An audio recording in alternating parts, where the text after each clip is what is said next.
You asked for it, folks. Your dreams have come true. The letters, the emails, the texts, they've paid off. We're finally doing it. The thing that everyone won't stop asking us for. Number one, the two things actually that the fans have been clamoring for. Number one, we've got Joe. Hey, how's everybody doing? Joe who? Just Joe. Any Joe. But we're talking about the seminal, beloved, cult classic, a movie that expresses, Joe was telling us off mic, his view of the Asian peoples. He's like, if you want to understand Asians, then you got to watch this film. This is why it's one of his favorite films. Now, come to think of it, I'm glad you didn't say my last name so I could be let off the hook of anything you just claimed. I talked to my friend Jason Chen, who's Chinese, about this movie, and he definitely said when he watched this movie, he never felt more represented. Well, exactly. He also said that he wanted to throw up when he was done. Right. But those two are probably not related at all. Well, now Jason's a muscular kind of buffoon, so he felt represented by Kurt Russell. That's right, exactly. By Jack Burton. Hey, folks, this is Sanity at the Movies. I am Nathan, your host. We've got the captain right there, Captain Benjamin Sulzer. Hello. A pastor. And we've got our greatest living theologian, Jake Menzel. Hey, what's up? I don't know what he's doing here, but and we do have our good friend, Joe. Let me explain the concept of Joe. Nathan, have you forgotten my last name? Because I think you've forgotten my last name. He's Joe Beck. I was, of course, kidding about the Asian stuff. Joe, actually, you're in really good company. You don't have to worry. Ben, you were just telling me the other day, your favorite letter is K. That's right. Do you like to say it 3 times in a row? Kind of a Beetlejuice thing. I do. Candy, candy, candy. I think that's what I usually say. Yeah. The candy man. Yeah, when I'm wearing my white hoodie that my wife got me for Christmas. Right, you got a white hoodie. You like to go out in the night and do some things with some friends. I like to buy candy. Candy, candy, candy. No. Joe's not a racist. I don't want to paint him that way. The important thing is Jake will explain the concept of Joe, and then Joe will explain. I'll do that. But the reason that Joe is here is because we are trying something new on this podcast where, what should we call this? It's where you forget someone's last name and accuse them of racism? Yeah. Is that the No, that's new not concept? new. I feel not like new we've at all. probably done that before. No, what we're going to do is we are going to, if you want, and you can pay for it. Now, Joe's paid for it. If you want to be treated like Joe, right. This is something we're offering for you to pay for.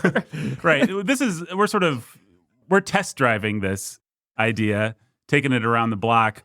So we haven't actually set up like a Patreon level reward thing, but we thought if someone wants to pay the right amount, I don't think we've even settled on a price for this. But I think we might have, but I think we didn't write it down. Yeah. So. Yeah. I mean, I don't know.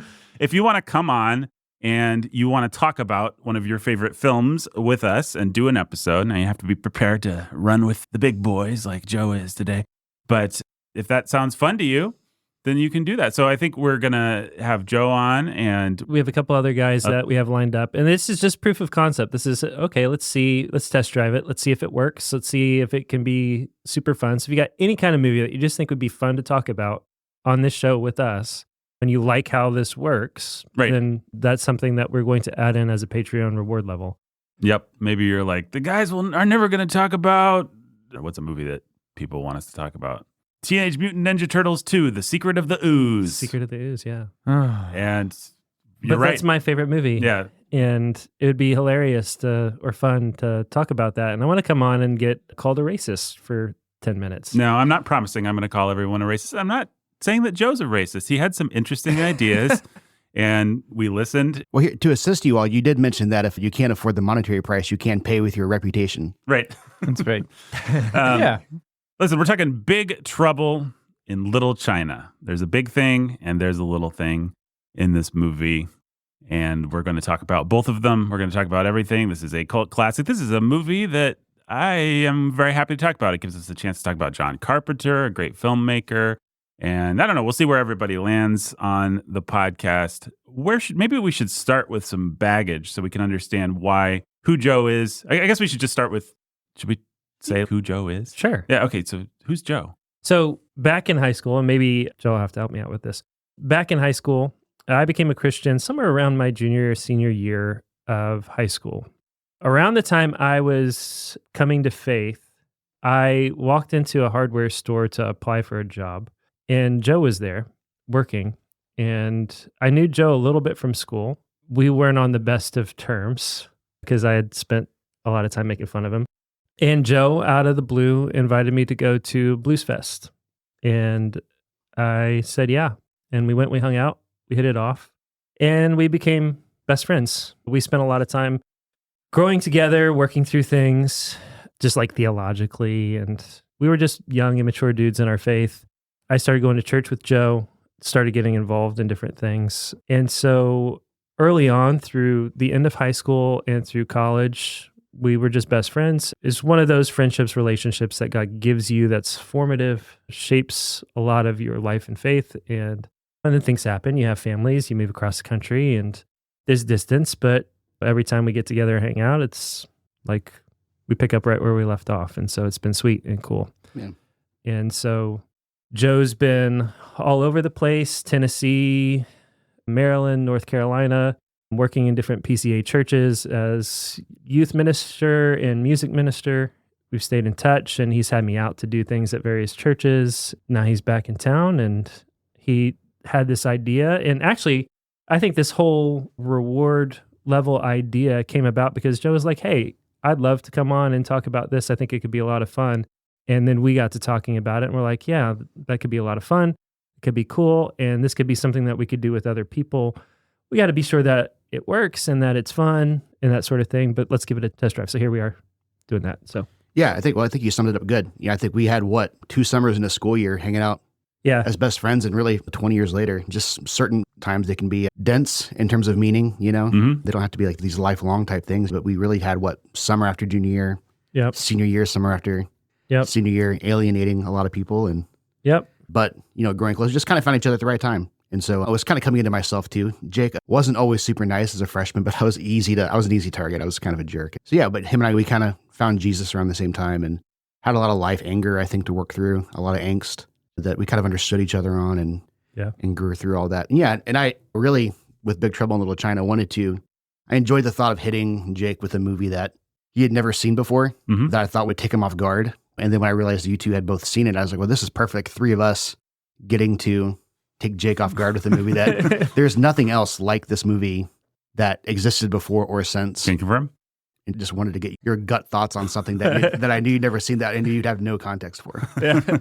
Success. Success. All right. Well, I'm excited to get into it, and I'm awash with nostalgia for my own high school formative friends, none of whom I care about now. No, actually, 2 of them I think maybe will be our other test drives for this podcast. And then the other 2, I don't even talk to them anymore. But they suck. So no, they're fine. What a day. They chose to get married instead of being my friend, and I felt rejected because I was a loser. I'm excited to talk about this one. This one should be fun. So let's start with baggage, and because I think what you're knowing Joe's relationship to this movie and the relationship that everyone brings will certainly inform our discussion of it. So let me introduce a segment we call Past Baggage. It doesn't matter. It's in the past. Yeah, but it still hurts. Oh, yes, the past can hurt. I never look back, darling. It distracts from the now.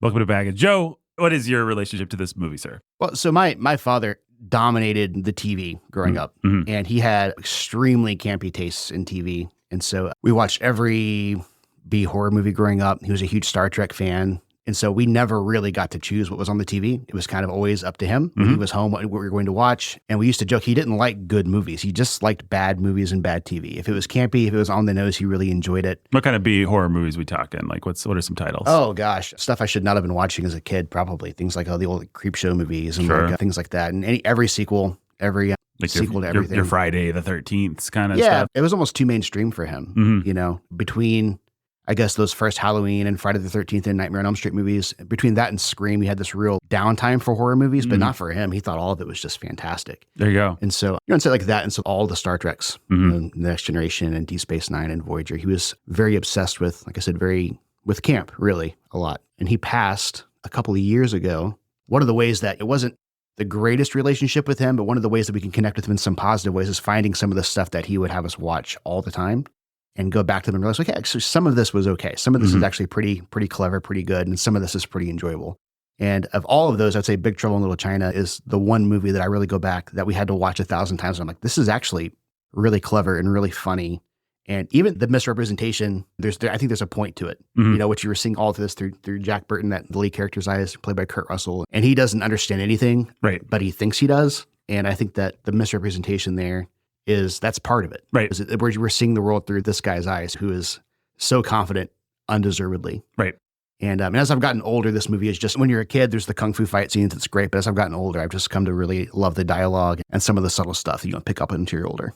Yeah, no, I would agree with that, up to and including the misrepresentation, I think. I mean, at the very least, you could say this movie was made by clever, left-leaning people who weren't just believing all the old chop suey kind of Fu and I felt Manchu. very self-conscious. Yeah. Jack Burton, the white guy who is just going to come through and be the hero, but in this case, he's the hero because he just kind of keeps bumbling through. And Well, the way Carpenter described it, and the thing that Russell loved, is it's a movie about a sidekick who thinks he's the hero. And so actually the hero is Wang, his friend, and he's the sidekick, but he just bumbles through the whole movie assuming he's the hero because he is the white. It's an early metatextual take on the white savior narrative or something like that. It's Right.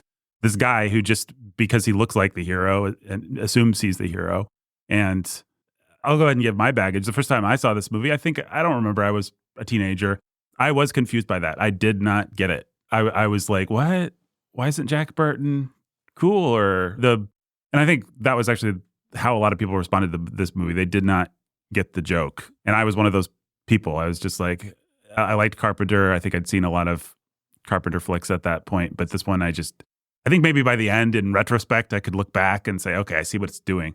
But as I watched the movie, I was just confused. This guy looks like the hero. He's kind of the hero. He does actually get to do some heroic stuff. He's not totally without heroic qualities, but then he's knocked out for half of the big action scene at the end and stuff like that just to whatever age boy I was, felt kind of disappointing. But Jake, what's your baggage with? Zero. I have zero baggage. I don't think I'd even seen a Carpenter film all the way through. I don't think I'd never seen Big Trouble in Little China. I didn't know anything about the movie. And I don't think I've ever actually watched a single Carpenter film all the way through. Starman? Nope. The first Halloween movie? No, I don't think I've watched it all the way through. I've seen scenes from it or bits and pieces of it, like at parties or whatever, but I don't think I've ever actually sat down and watched it. Not missing much. Yeah, well. Nah, you're missing several classics. The Thing, never seen it. Of a classic. I don't know. I'll give some context about John Carpenter and talk more about where I think he belongs. I'm going to pull up his IMDb, but I'm pretty sure, I didn't fact check this beforehand, but I'm pretty sure I came to this movie without ever having watched a Carpenter movie. Escape from New York, Escape from LA, any of that? Nothing. Well, while you pull that up, we'll get Ben's baggage. I saw this 20 years ago. So what would I have been, like 19 or something, or 20? Why did I watch it? Maybe it wasn't that long ago. I feel like I read about it and got curious. I'd seen a couple Carpenter movies already. I'd seen Starman. This was before I realized it was Carpenter. I was probably a young teenager seeing that. And then I saw The Thing with my dad, who liked that movie a lot. And I was like, this movie is really cool and really gross. I wasn't a horror guy ever. We weren't a horror watching family, like, ever. So, but the gore was acceptable if it was science fiction. So you got your Predator, you got your Alien, like that stuff was okay. And so The Thing kind of fell into that, so I could kind of handle that. But yeah, I thought The Thing was pretty great. I thought Kurt Russell was really cool. I was curious enough at some point to check out Escape from New York. Kurt Russell's really cool in that. That's not that much fun now to go back to. Yeah, that movie kind of weirdly doesn't hold up for me either. But I have seen one John Carpenter film. Memoirs of an Invisible That's Man. exactly right. Yeah. Never seen that one. How did you pull that? I was going to make you guess. You went right to it. I don't know. You had a smile on your face. I was like, what's the lamest John Carpenter Oh, film? man. That's the one. Well, I totally forgot that was even a movie.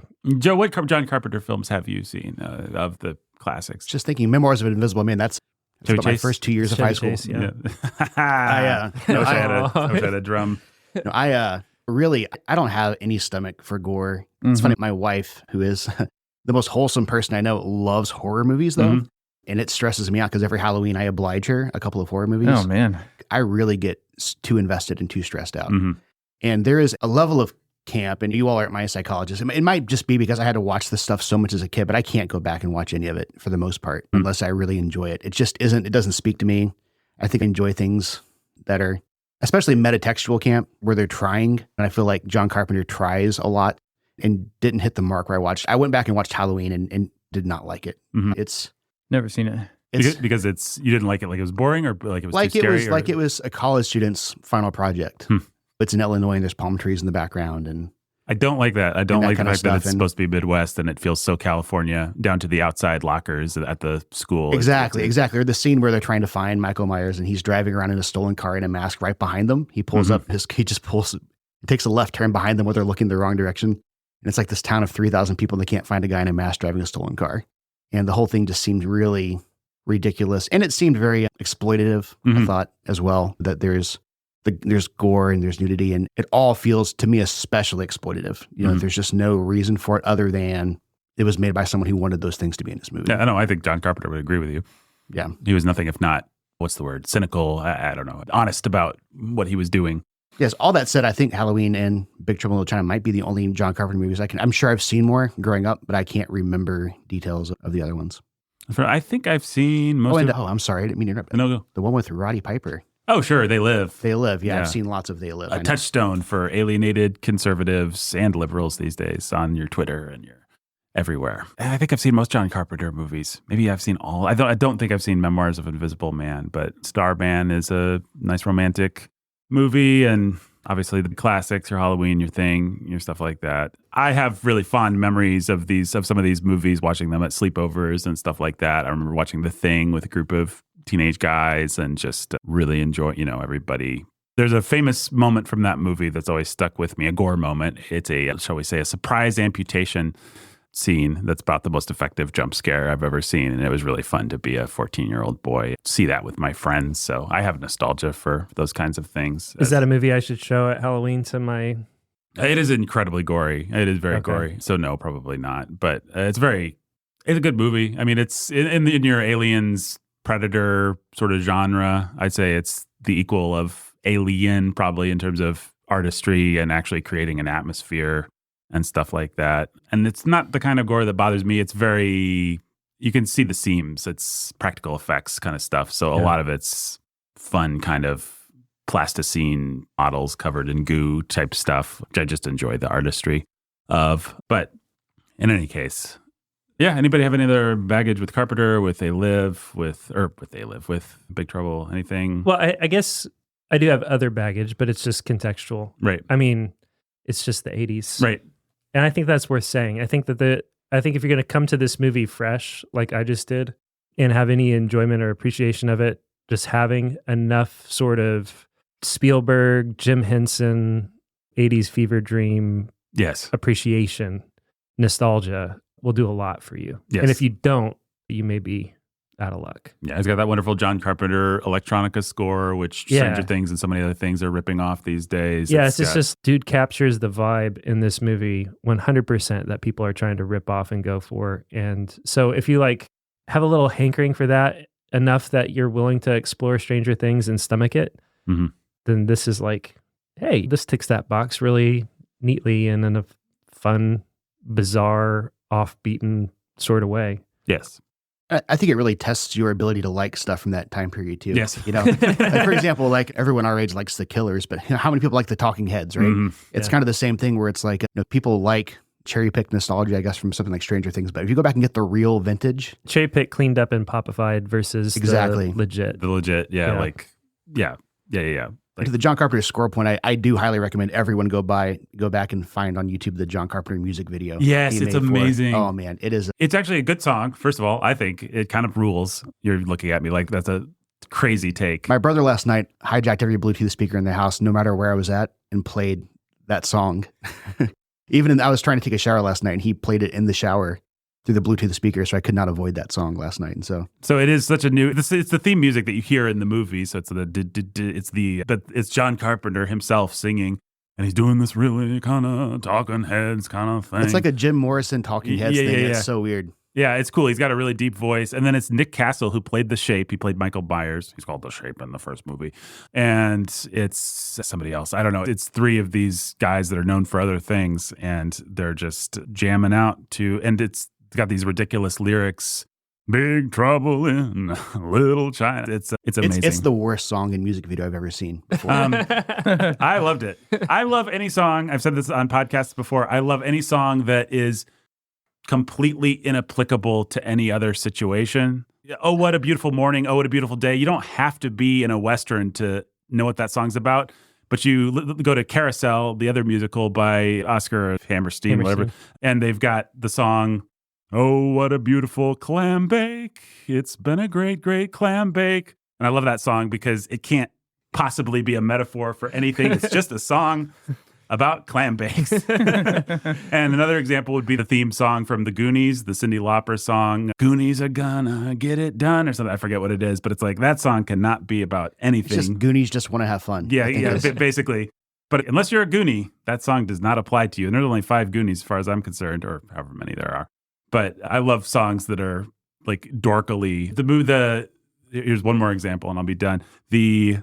There's the movie The Ninja Rap from Teenage Mutant that's the great Ninja example. Turtles 2. Yeah. That's an amazing example. I was going to say the movie Blood Diamond with Leonardo DiCaprio, that wonderful Edward Zwick film. At the end, it's got a rap. I forget who it was. They all dance and they go ninja, go ninja, go. Yeah, no, it's amazing. But Blood Diamond actually has a rapper rapping about blood diamonds he's like, you need the diamonds, but you got the blood shed. And it's like, man, this is a really specific subject for a cool rap song. But I guess if you're going to have a rap song for Blood Diamond, but why couldn't it be like a generic rap song about love or desire? Like that's actually the way to write one of the songs. Anyway. The Spider-Verse stuff, they do all a lot that stuff. of that. It's all like about being Spider-Man. Yeah, I guess rap as a genre is allowed to be more culture. Like I can actually extrapolate a metaphor for myself out of Spider-Man somehow. So it's one of those places where you can take it out of that context and it's still kind of. And we're used to doing it because yeah. Eminem is like, my stepdad Evan, he beat me with a wrench, and you're like, yeah, that sums up the human experience and stuff like that. I mean, there is Kendrick Lamar did the Black Panther soundtrack, and it's very mainstream at the same time and applicable. But he's one of those top 5 type guys that can do both. Yeah, it takes a lot to be able to straddle both those lines in a way that I don't think so. John Carpenter was doing. Yeah, I mean, a lame example of somebody who can do that is Lin-Manuel Miranda. Like all his songs are so specific to the moment in the movie or in Hamilton, but they all work as kind of pop ballads that you can enjoy. I just can't begrudge anyone who's not Lin-Manuel Miranda or Kendrick Lamar of an inability to. I can't imagine how hard that is to pull off. Oh, yeah. No, it is impossible. But John Carpenter, as we said, did not pull it off with the Big Trouble in Little China soundtrack. I have thoughts about this soundtrack. I don't know. But we'll get to it. First, we need a little context. Let me explain. No, there is too much. Let me sum up. You may think you know what you're dealing with, but believe me, you don't.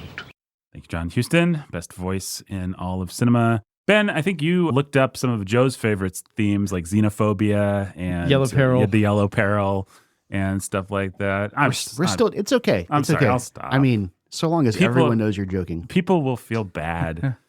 Yeah. I don't have a Twitter, by the way, so no one look for me.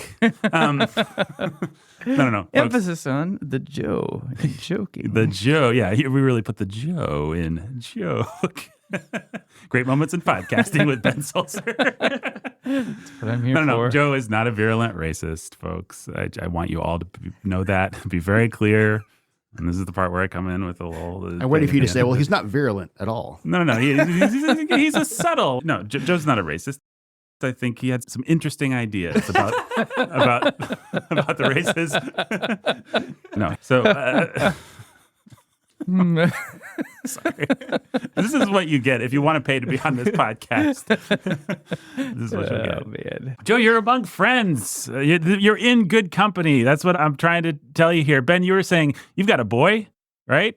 Right. And you said you're really proud of him. You want him to grow up. You want him to be proud of himself. You just want to raise a proud boy. That's right. And Jake, you were telling me you're interested in the subject of medicine and fitness and stuff like that. You're a real fitness freak. That's right. And you like this book. I think it's a medical book. My Cough? I think, was it? Yeah. You said it was a really great book. It's a really great book about great ideas. About your cough.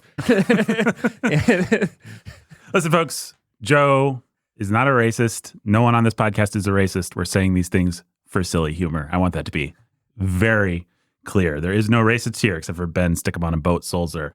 So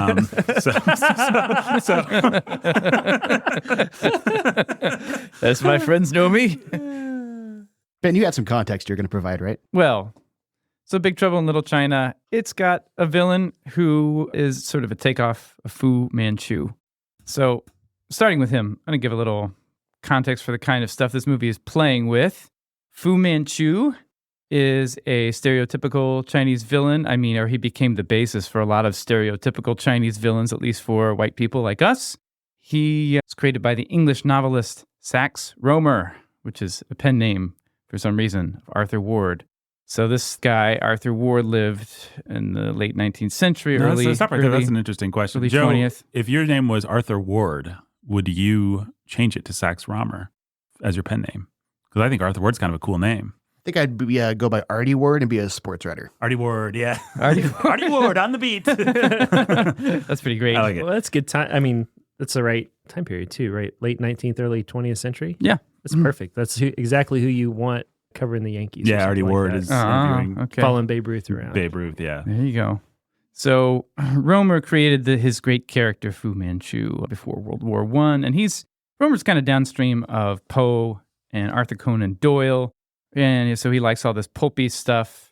He likes to integrate Gothic elements a little bit, at least. He wrote lots of detective stories. My favorite detective name that he came up with was Morris Claw, occult detective, and that's pretty great. I'd like to read some Morris Claw. Morris Claw.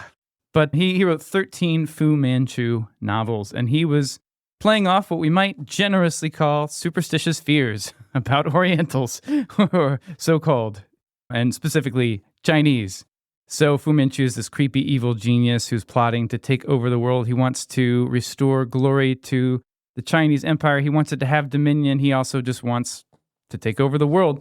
And he comes up with all these plots to steal and kill and whatever on his way to doing that. And he doesn't really like guns. What he likes to poison. He likes to torture. He likes to hire guys with knives to go after our heroes. So I've read some Fu Manchu novels. I loved them, actually. They're quite fun if you can put up with a lot of virulent racism. but it's always kind of the most extreme stuff that people make, that like Austin Powers made fun of the James Bond movies for. It's like Fu Manchu locks the heroes in a basement with poisonous mushrooms. We've all seen this all the time. Like James Bond movies, the Batman serial. Yeah. Also spoof this kind of thing. But it's the silly stuff. It's like the razor machine or the poisonous mushrooms, or he would hire Tuggy cultists to strangle people. Like he was just always doing stuff like that. Yeah. Yeah, and in the novels, he's kind of like the epitome of what Chinese people are like, generally, in their evil. And so you've got the racist stuff, tensions of the time feeding, and you've also got a pseudo-scientific tool that was employed to sort of help the racist stuff along, especially in these novels. And that was the study of physiognomy, which is a weird science I'll talk about a little more, but it's about like looking at people's faces and their forms and saying, where do you fall? What's your character? Well, you have slanty eyes, and that makes you evil. Like that kind of thing, basically, is what we're talking about. And you have a big forehead, that makes you a genius. That makes you a genius. Or maybe if it's a sloping forehead, it makes you a criminal. And so in the novels, Rohmer is always referring to the writings of a guy named Bayard Taylor, you've never heard of him, right, Nathan? No. Okay, well, I've never heard of him either, but he was a contemporary of Mark Twain. And at the time, this guy was a celebrity. He was a celebrity. He was a diplomat. He was a best-selling novelist. He was a best-selling poet, a popular poet. He was a diplomat to Russia and Prussia. No one thinks of him as a good novelist or poet now, but man, he was read, and he would say things, and he would use the science of physiognomy, and he would say things in what he wrote, quote, Chinese are morally the most debased people on the face of the earth. Quote, a Chinese city is the greatest of all abominations. Here's one more. Quote, deeps on deeps of depravity, so shocking and horrible in the Chinese that their character cannot even be hinted.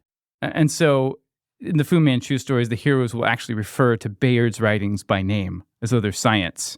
And so let me talk about, before we get to the broader context, physiognomy, which has been around since Aristotle.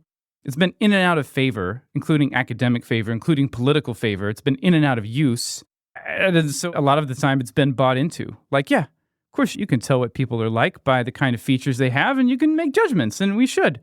And it'll shock no one to know that the founder of eugenics, Sir Francis Galton, was a fan of physiognomy. That's very strange. No, it's not, because it identifies bad genetic strains. Slanty eyes, clearly an evil genetic strain. You've also got, there's this famous Italian criminologist named Cesare Lombroso. I don't know how to pronounce his name, sorry. But was he really Italian? It's very French. Yeah. In a non-stereotypical He lived way. close to That France. famous Italian quote, ha, ha, ha. Yeah. He lived close to. There's no racism on this podcast, folks. And he said the criminal traits showed up in the face and form of a man. So, like I was just saying, the low-sloping forehead, the high cheekbones, flattened or upturned nose, handle-shaped ears, hard, shifty eyes, on and on and on. And this guy was listened to for a time. The subset of physiognomy, a lot of our listeners may have heard of phrenology, which is like you feel your skull, or hopefully someone else's skull, and you're like, oh, you're a greedy man. And now you've got this big bump on the back in your skull, and that tells me that you think a lot about seafood, whatever it is. Phrenology is also discredited.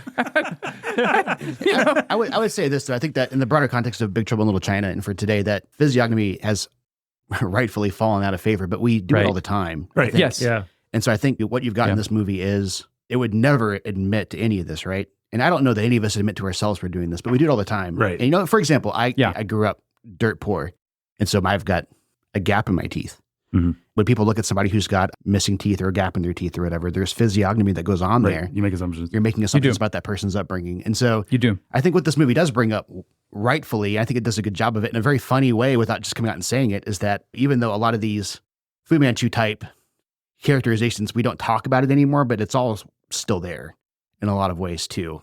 And so even if it's more subtle, a lot of that judgment based on how someone looks still definitely occurs. Right. Right. If the doorbell rings in the middle of the night and my wife looks out the porthole, what's the little thing called? The porthole. My wife looks at, we are on a submarine. I don't know if you guys do that. Doorbell rings in the middle of the night. She looks through the periscope. Yeah, she looks through the periscope and she sees, I won't even say it, but if she sees someone not of the same race as her. She sees a large man of any sort, right?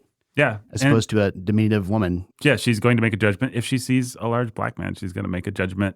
And we can go from there. But anyway. Well, and that's complicated because none of us would say that, well, someone's face doesn't tell you anything about their character or what they're like. That's also dumb.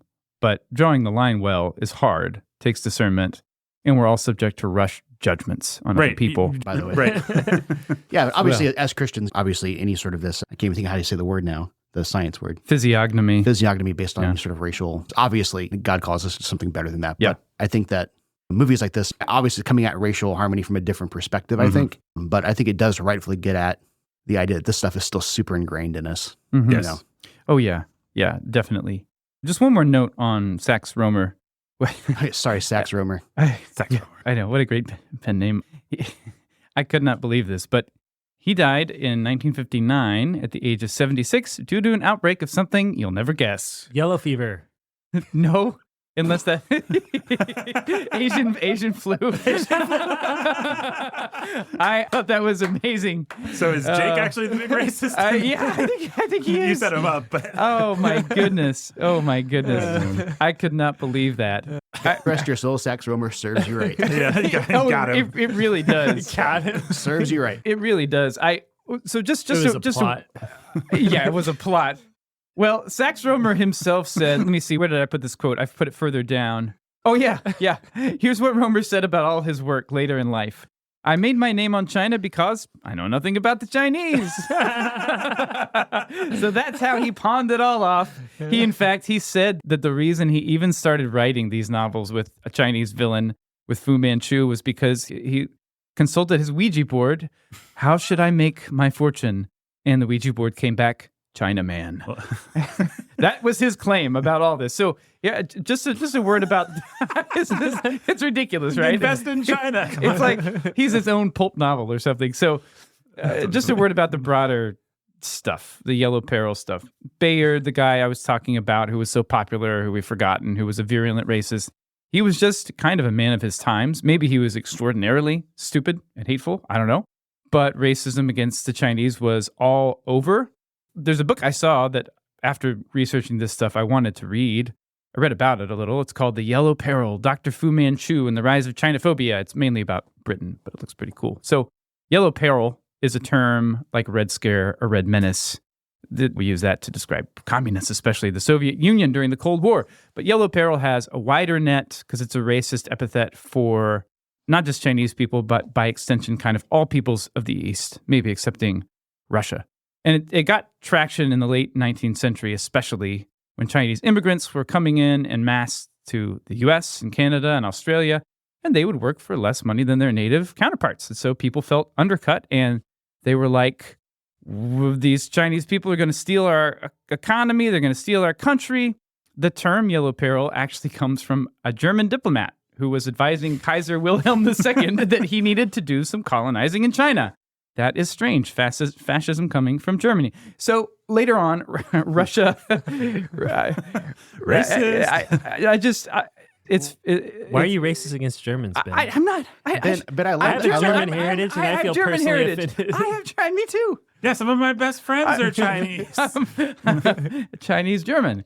So, okay, here's a nice telling quote from, when is this? From 1854. So, from the U.S., from the New York Daily Tribune, the editor Horace Greeley. Is he a name you guys know? Yeah, I do know that. I thought name. you would. Yeah, he's famous, but I don't know what for. Yeah, me neither. I don't know the name. But here he is commenting on Chinese immigrants to California.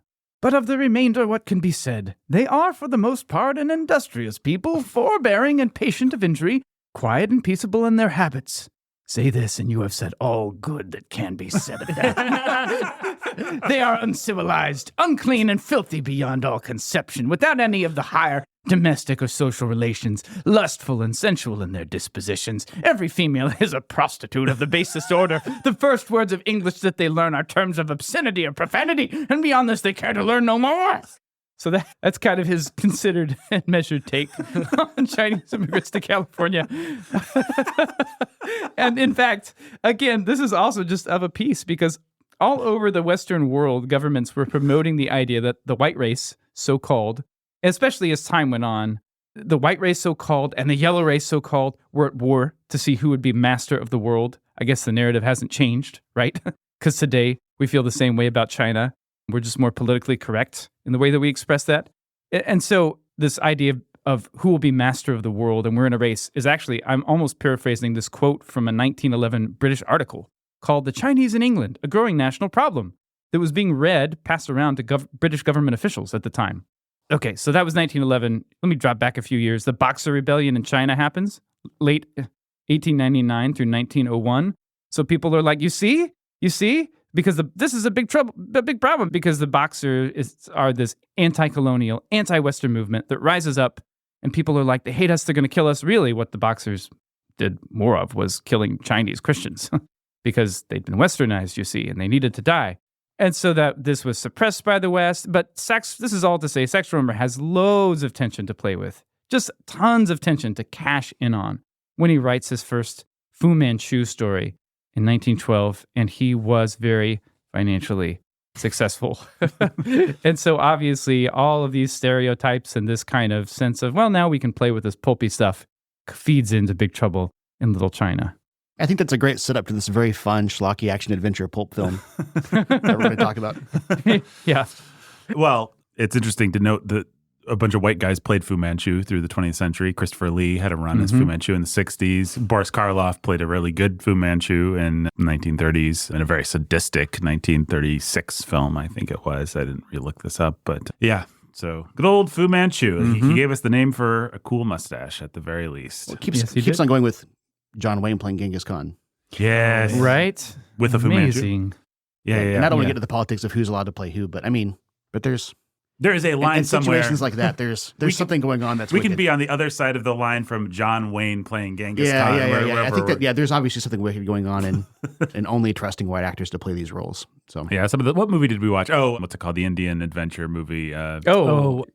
The Cary Grant one. The Cary Grant. Gunga Din, where it's Gunga just Din. Gunga Din. Good job, Dean. Where it's just a bunch of white guys and like Italian guys in brown face playing the Indian bad guys.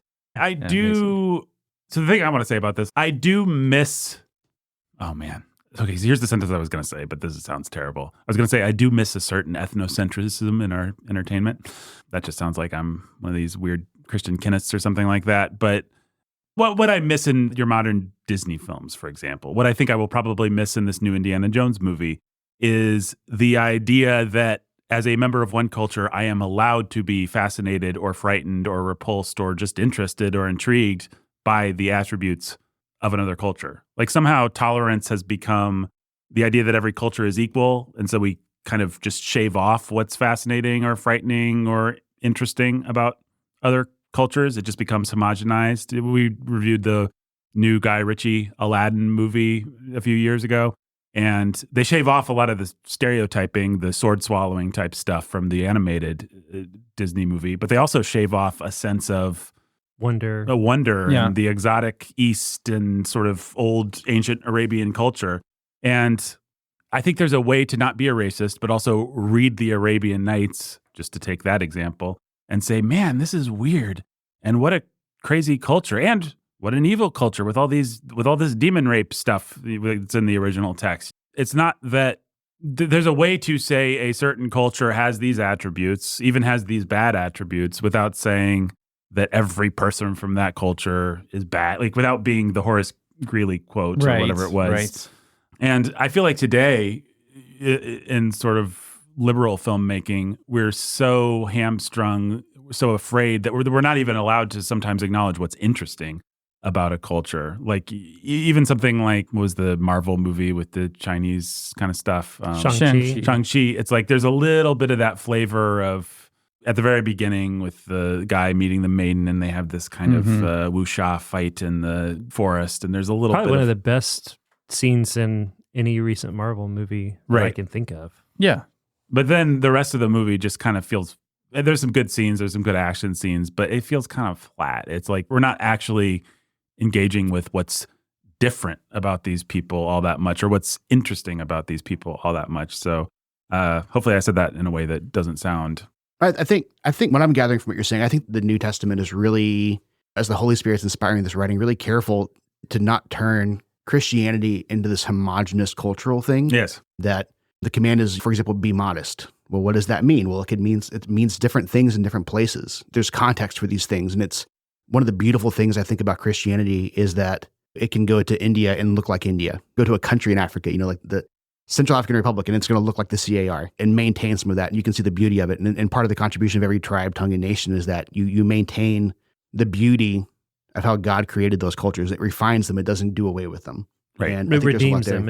It takes what's good yeah. and amplifies what's good, and it destroys what's bad. Exactly. And so it reforms the culture, and everybody's got something to bring to the table. Exactly. And we can learn from each other that way too. Like when I watch an Olympic ceremony, I want it to be of that culture, of that country. I want it to feel foreign to me. I don't want them to do something that's broadly appealing. I want to feel like I'm a guest in an embassy. I'm a guest in a foreign country. I want to feel that way. But there's a lot of thinkers that would actually say that desire is like, who are you to stand from your white guy position and judge that to be interesting? Like they would actually condemn you for finding fascination just in that culture being different because it's not different to them. I mean, I know what I'm saying sounds stupid, sounds so stupid I can hardly articulate it, but you see these kinds of think pieces all the time. Travel writing as a genre is actually condemned in certain fairly mainstream publications these days because to travel... Point out anything interesting, unique, or exotic about a particular place or culture is to act like it's not normative, and so it's intrinsic racism. Right. And I think movies are more interesting. You don't want to be racist, again, but you want some ethnocentrism. Like, I want a movie that says, oh, this is how this stuff looks to a white guy. Now let's engage with it in a three-dimensional, interesting way. But as a white guy, I appreciate having movies where I have an entry point. And then I like watching... Foreign films. Yeah, foreign films. I like watching a Japanese movie. I even like it when they show me America from their point of view. And it's always, especially in the kind of action schlocky movies I watch, it's always the stupidest stereotype. It's like, hey, I'm the American, I love guns. I mean, that's I'm just a boorish, vulgar, it's Jackie Chan and Rumble in the Bronx, just surrounded by all this like urban decay and sort of Mad Max like gang violence. And it's like, oh, that's what he thinks New York or wherever it is. I guess what I'm saying is, if my only choices are we all get to sort of trade in ridiculous stereotypes, or we homogenize everything, shave off all the rough edges, and aren't even allowed to have any interest in another culture, then I would gladly go back to the 80s and take a little bit of racial stereotyping on both directions with good humor, like this movie. How could you even make a movie like this, right? About a white guy who doesn't want to learn anything without making him a fish out of water. Right. And making it look ridiculous. How was a comedian recently said that the greatest ally to the fight against racism against Black Americans is white actors willing to play racists in movies. Right. That he's like, because no one talks to them at lunch because they have to say awful things, but they have to play that character. Mm-hmm. There has to be a difference. You can't broaden every character, or you can't get to the heart of moving beyond these things. And people you can learn something when a Chinese filmmaker stereotypes America, or a German filmmaker, or a French filmmaker, or a Japanese filmmaker stereotypes America or Americans. You learn something about Americans. You learn something about how people see Americans, and it may be uncomfortable, but there's always some truth in it, even if it feels like offensive or out of place or exaggerated. And that's just part of the value of a sort of ethnocentric filmmaking, is like, hey, we get to actually have some kind of conversation here. Because generalizations are generally true for a reason. An outsider's sort of skewed or hyperbolic perspective has some truth to it that informs how you think of yourself. It's the word ethnocentric is almost, it's the wrong word. It's ethnodiverse, really, because there's actual ethnicities that appear in movies. And I don't think you can be a humble friend or a learner or engage in the beauty of another culture if your first thought is they're just like me. If that's your first thought, then you're not learning anything, and you're not really a friend to them. If the only reason you're someone's friend is because of what you have in common and not because of how they're different and how you love the differences in them, how you're trying to learn from them, that's not real friendship. That's narcissism. Yep. And that's what like I'm only capable of loving the me that I see in you. Exactly. And I think you've just described every modern Disney remake. They always have like a bunch of Black people in the background, like the Little Mermaid thing. What they do is they get a bunch of races, they portray a different race, and they actually have no diversity because they say every character is just a white character. Every character just behaves the way we think people should behave. I will point out that there are no mermaids, white or black, but give them a distinct culture. I don't care if a mermaid is white or black personally. I mean, even if it's a disagree thing, I don't care about that per se, because there's no such thing as a mermaid. Well, but I think what Nathan is saying is that it takes away from the idea of there being such a thing as a mermaid, because it feels sort of like it homogenizes it before you even portray it. It's like, well, here are these mermaids, but they're just like all the same, even though they have different skin color. It's like, I don't know. Help me out here. Yeah, it's maybe the Little Mermaid is a bad example. What is a better example? The Lord of the Rings TV show. The Lord of the Rings TV show, or something. Where they, it's like there's also no elves. Yeah, there's no elves. But like there are problematic examples of this, right? And there's good examples of it. Like I like the idea that in Hamilton, the reason you have every race is because these white people back then were also immigrants. And so having a diverse cast reinforces the fact that these are immigrants. And so there's good examples of it as well. Sure. I'm not trying to take the point away from you per se, other than just with all this to say it's hard and it's important to pick the right battles. I try not to personally, anytime a black actor or actress replaces a white actor or actress, I try not to just bristle against it. But look, if in Django Unchained, Leonardo DiCaprio was played by a black man, that's a problem. That wouldn't make a lot of sense. For everybody. Right. That's a problem, right? And so you can't always do it. You cannot always do it, or you lose the point of what you're trying to do. So, I think I've told this story before on the podcast, but Morgan Freeman famously said the role of Hannibal Lecter was up. Silence of the Lambs was the book, and they were casting it. And I really wanted to be in the conversation. What a great part, Hannibal Lecter. What a great villain. And I would have been perfect for it. But nobody would think of casting me because I'm a black guy, and we can't say a black guy is a cannibalistic serial killer. And so the part goes to a Welshman, Anthony Hopkins, which is great. I mean, obviously, we're all happy that Anthony Hopkins got that part. He was wonderful. But when you get to the point where we're all such babies, or we assume our audience is such babies, that we can't think about giving Morgan Freeman a great villain role. We can't give a villain role to a black man. That's racist. Oh, it's racist. That's racist. So now the black man's in the villain role. Oh, well, And so we've swapped it. Oh, well, that's racist because now you've got the black man who's the villain and the white guy. Okay, so now let's make them all black. Okay, so now it's black on black. So that's racist. Right. And it's just, there's just no end to the way that it just eats itself alive. Mm-hmm. I mean, it is interesting. I keep thinking of Temple of Doom as we're talking, which is one of the closest analog films to the one we're talking about, a underground lair racist movie. Temple of Doom, I would say, does go too far. There are things like the dinner scene that are just, that culture is stupid and racist, and we're trading in stereotypes that have nothing to actually do. Like, Indian food is delicious. Indian food is not a bunch of monkey brains. Ooh, snakes. I mean, it's that scene is stupid and just a bad scene in general. But the broader idea that you couldn't make that movie today because people are such babies that they couldn't, that if they see the cult of Kali depicted, they're going to think that's all Indian people and that's your entire view on Indian people. That makes me sad because I'm like, any adult with half a brain can watch that movie, realize that Steven Spielberg and George Lucas do not think that every Indian person worships Kali.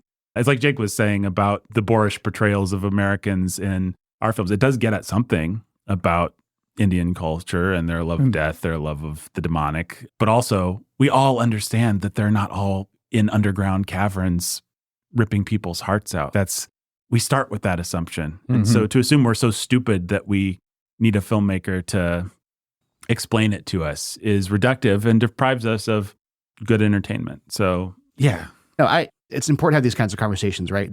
The stereotype towards conservative Christians would be that we don't care about these issues.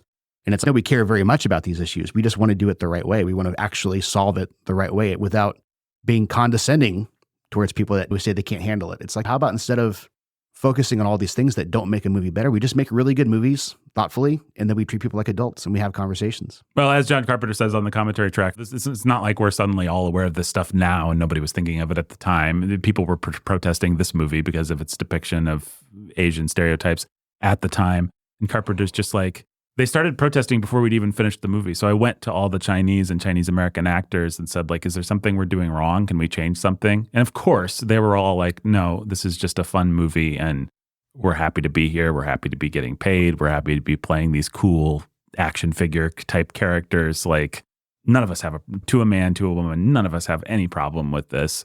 It's just white pundits mostly out there that have a problem on our behalf. And so, unfortunately, that's something that happens.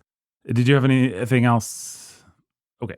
No, well, actually, I was just going to say, growing up, I mean, to me, China and Japan, but especially China at the time, where there was this cool place where people did martial arts. Right. And like Jackie Chan lived there. And I was like, man, that is such a cool culture. That's awesome. It's this mysterious place where monks are practicing martial arts in the mountains. And then Jackie Chan is having adventures jumping over skyscrapers or whatever he does. And then, of course, there's villains. I mean, of course, we have villains. Right. I know a lot of white villains. Of course, the Chinese have villains. So all of this had already shifted. The Yellow Peril conversation did shift. Like that stuff wasn't part of my lexicon. Right. It wasn't part of how I thought about China at all when I was a kid. Just like there's villains and there's heroes. China's cool. Yeah, no, Asian culture has always been cool as long as I can remember. Yeah, and Japan, even cooler. Yeah, like the coolest nerd kids, not the jocks, but the nerds, like, always loved Asian stuff and watched Asian movies and anime, and like, it's all just... Asian entertainment, Japanese entertainment specifically, just it transcends American race too. You know, white Americans and black Americans, it's just part of our childhood. I think we're starting with our generations. It's just with Dragon Ball Z and Pokemon and all these sorts of things, which I was a bit young for, or old for those at the time. But you talk to anyone who's 30, regardless of the race in America, man, that stuff is just part of their childhood. Right, and they understand anybody younger than that saw manga. Yeah, and they all understand the narrative conceits and the way that they tell stories and kind of the point of view that informs those stories. Like, it's just part of our entertainment lexicon now in a way that I think is cool. So let me talk a little bit about John Carpenter and about the making of this film real quick, and then we'll get to our thoughts. So John Carpenter, super cool. I don't care that everyone is ripping him off now in Stranger Things, like the font, the electronica. Like, he's for being a cult guy, he's such a mainstream cult guy now that he's almost lame, but I cannot tell a lie. John Carpenter is cool. And I think I'm going to in my little talk here, I'm going to outline 3 secrets that could unlock success for so many artists, secrets that made John Carpenter great. So if you're an artist and you want to be as cool of an artist as John Carpenter, then pay attention. John Carpenter, if you're not aware, is the genre auteur of the 80s, also the late 70s and early 90s, but he kind of died off around then. He's one of those guys who couldn't catch a break and get into the big leagues like Spielberg. This was his big attempt. Also, The Thing was his big attempt. Both of those movies totally bombed. But most of his movies live on as beloved cult items, and they sell DVDs, and then the Blu-ray comes out, and then they do a special edition of the Blu-ray, and then they do 4K. And his influence is immense, and his popularity is immense. And his movies just live on. People, every generation rediscovers him. Stranger Things, obviously, is pretty directly doing Carpenter. Ari Aster, A24, elevated horror, all that kind of like the popular, sophisticated strain of horror films, Hereditary, things like that, all very much doing Carpenter. So he's as popular as he's ever been. And he's like a dude that's on Twitter and smoking his cigarettes, playing his video games, and decrying the state of the industry. And people will ask him, what do you think about them remaking The Fog? And he'll be like, well, I was sitting on my couch playing Call of Duty Part 9, and you know what happened? A check came. A check for the remake of The Fog. And so I love the remake of The Fog. I love it every time they remake one of my movies because checks come. And I just love cashing those checks. And John Carpenter basically checked out of the film industry and started performing his music. He goes around, you can catch him. He plays all these iconic themes and new music that he's written. He also does film music. So the new Halloween films, he wrote just the music. He didn't really do anything. I think he was an executive producer. He cast some checks and he wrote some music on those. But there's a Martin Scorsese quote that goes around the internet every couple of weeks on John Carpenter that I just want to read because it'll tell you in what esteem this guy is held. Quote, John Carpenter is a filmmaker who is unashamed to stay within the genres he loves, horror and science fiction, and who practices his trade like a master craftsman. His pictures always have a handmade quality. Every cut, every move, every choice of framing and camera movement, not to mention every note of music, he composes his own scores, feels like it has been composed or placed by the filmmaker himself. His sense of composition is quite exacting and precise, and his control of movement inside and outside the frame can be hair-raising. There are so many moments in his films that are absolutely startling. And then he lists a bunch of things from John Carpenter's movies. But this is what he's known as for this. He brought Scorsese up, and I thought, oh, this goes exactly one of 2 ways. Right. Mad respect or zero respect. Yeah, no. Mad respect. And it's because of the quality control that this guy had, just the craftsmanship, the framing, like what's in the frame, what's out of frame. He shot in scope, the more of a rectangle than a square, a little wider than we're used to these days with 16:9, wider than your laptop. And he has these incredibly well-composed shots. And in terms of just putting things in the frame, moving the camera, he's right up there with somebody like Spielberg, only maybe a little bit more formally beautiful and precise. And you can see a lot of that in this movie. It's just a very beautiful movie in the way that it's put together. But John Carpenter, born January 16, 1948 in Carthage, New York, to Howard Ralph Carpenter and Milton Gene Carpenter. Howard was a music professor. John loved Westerns, and he loved 1950s horror movies such as The Thing from Another World or Forbidden Planet, both classics. And so he grows up, he just wants to make horse movies. He wants to make Westerns. He wants to make the kinds of films that he grew up watching. And that is an important point, I think, because this guy actually made a ton of Westerns, but none of them were ever called a Western, and this would be one of them.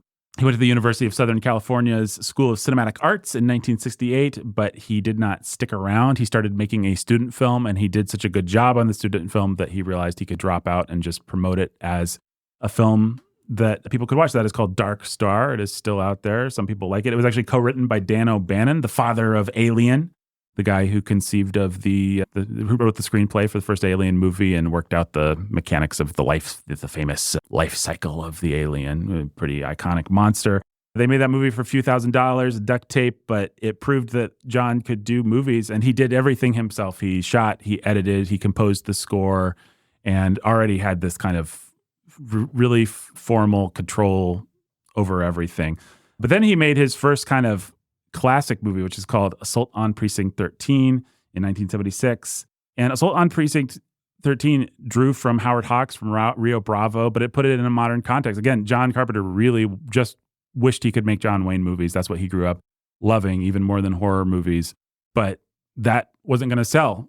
And so he was like, okay, how can I just do the guys are all holed up in the sheriff's office with Indians surrounding it movie. And he made it a gang in a city. But it's just like all the tropes are Western, it's like the bad guy that is under lock and key, kind of like Chance in, what's that movie we did on the podcast? In Stagecoach, the John Wayne character who's a good guy, but he's a bad guy, but he's locked up, but they have to let him out so that he can help them defeat the bad guys who are out there. And it's also got this really famous moment where Haley Mills, who is the little girl in the Parent Trap, she comes running up to buy some ice cream or something, and the bad guys are in the ice cream truck, if I'm remembering this correctly, and they just shoot her in the chest, and she goes flying back and dies a bloody death. And she's the cute little girl from the Parent Trap who he paid a lot of money just to... And Pollyanna. Yeah. So he got Pollyanna, and then he shot her in the chest. And it's this horribly bad taste shock moment that really sets the stakes high for the, like, whoa, if this dude's willing to kill Pollyanna, then nobody's safe.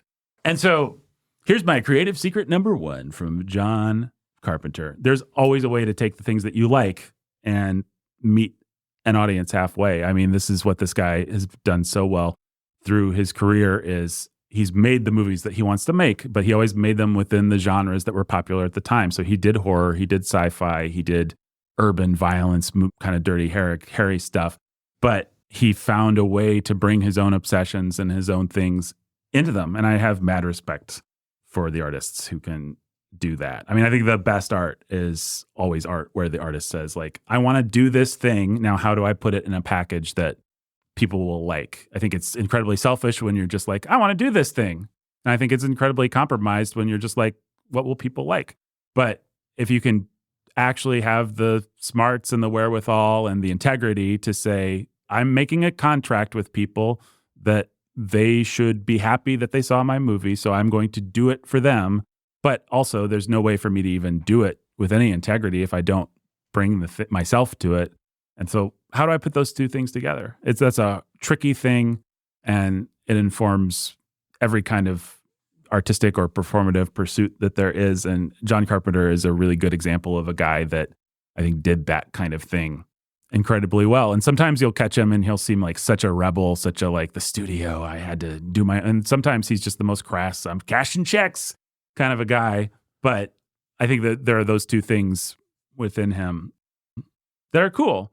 His big claim to fame, of course, comes in 1978 with Halloween, the prototypical slasher movie, the movie that invented slasher movies, a huge commercial success for a long time, the most popular, the most money-making independent film of all time. And a producer just comes to him and says, hey, we should do the babysitter murders. Let's do a movie about babysitters being stalked. So the most sort of crass idea.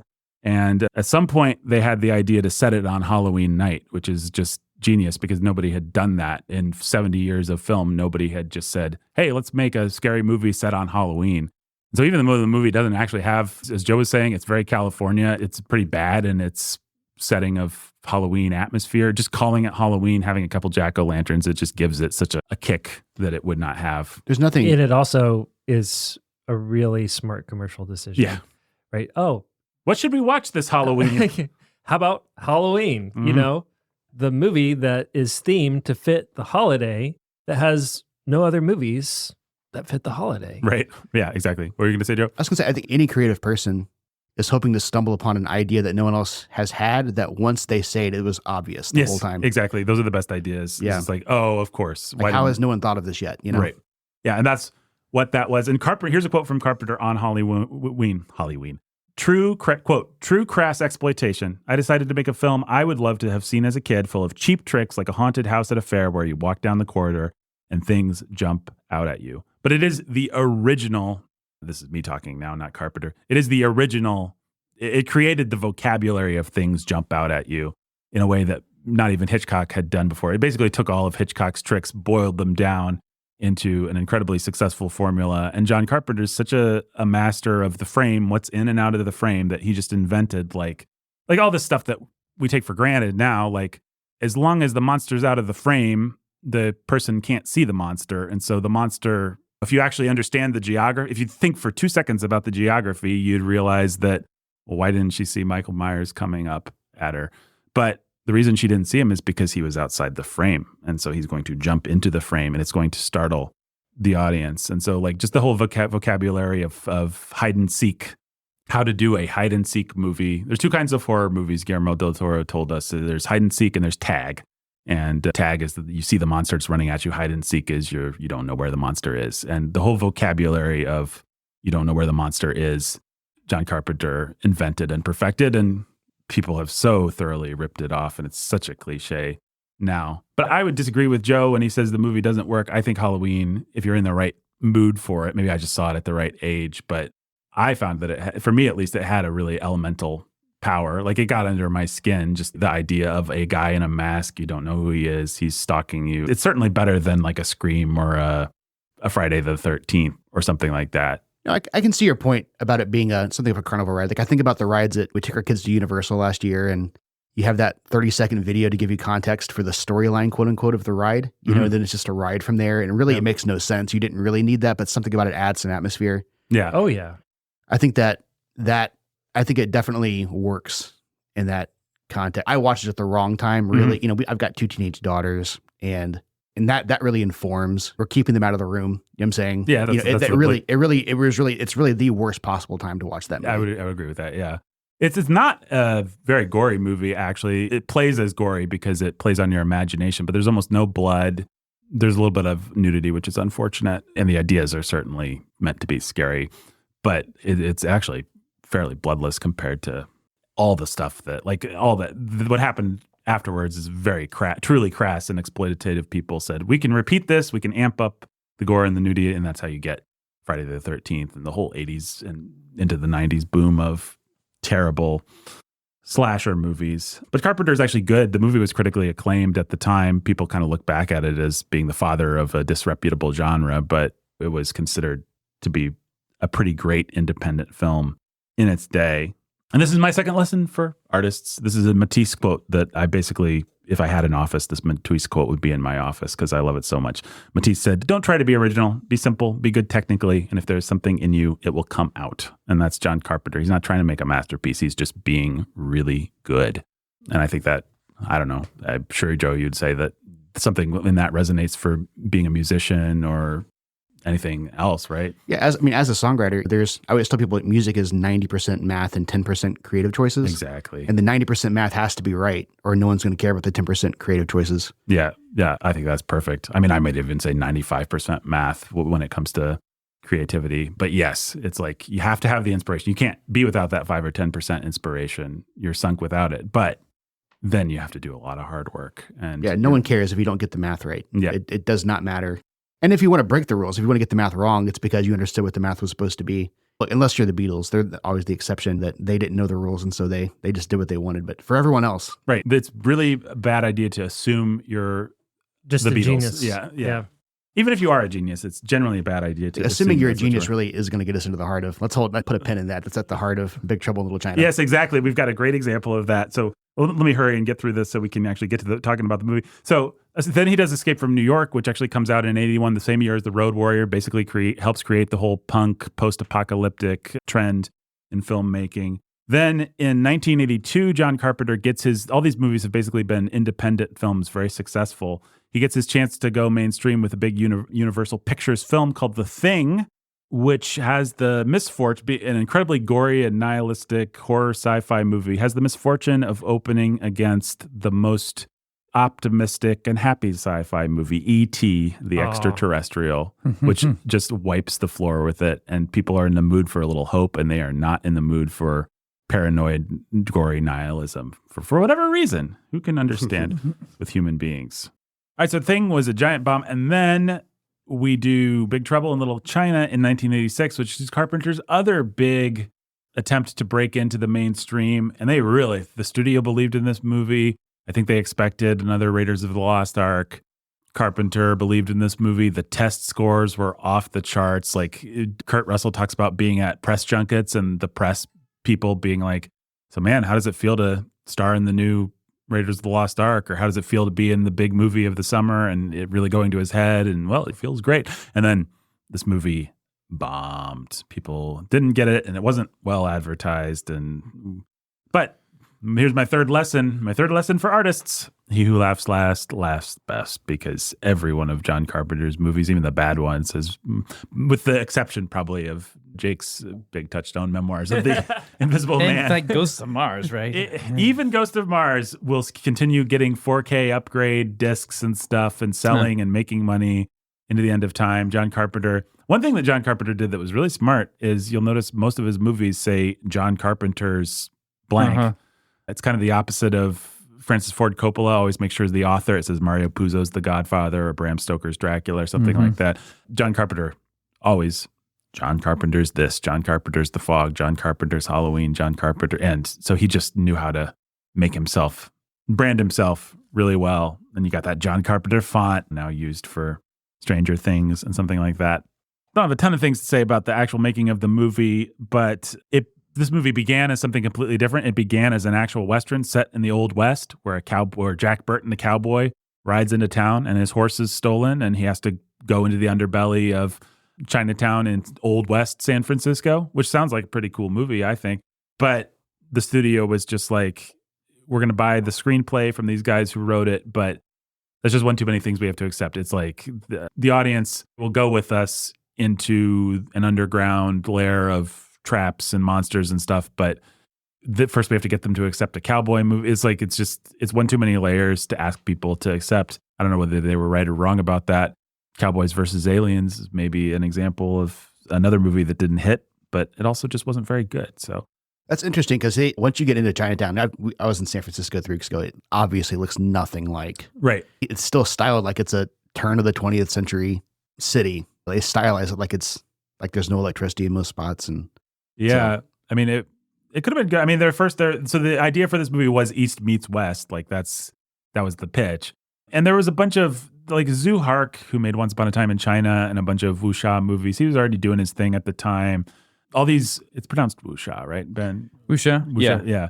All these kinds of mystical Chinese vampire fighting kind of special effects movies were big in Hong Kong cinema. So there was this whole genre of A pictures there, but they would come here as B pictures of just the craziest stuff. I mean, much crazier even than this movie. I don't know if people who are listening will have touchstones for this kinds of stuff, but there's like the old Shaw Brothers martial arts movies that we're all familiar with. They give us the vocabulary of bad, like sound effects and Bruce Lee type stuff. There's that.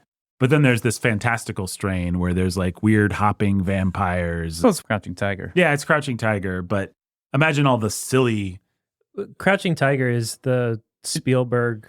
Sure, it's the art house version. Loved this sort of thing and wanted to put money behind it. Right. It's like the Raiders of the Lost Ark to the actual pulpy B movies of like Zhu Hark movies of the 80s are just, they're crazy. They're, like I said, you're going to see monsters that you just have no frame of reference for. Literal hopping vampires, floating heads. Ben and I played a board game called Ghost Story one time, which I think is Japanese, but it's got a lot of that style of like, just their whole demonology and stuff is so, I guess it's not weirder than ours. It's just different. And we don't know it.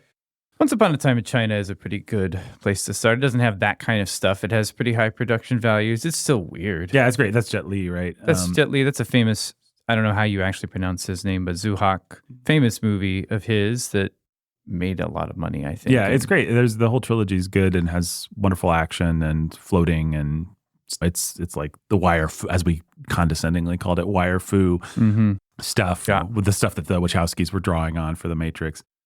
Yeah, and certainly that Crouching Tiger drew on. So there's a whole style that these guys were writing their movie to sort of be the Western equivalent of.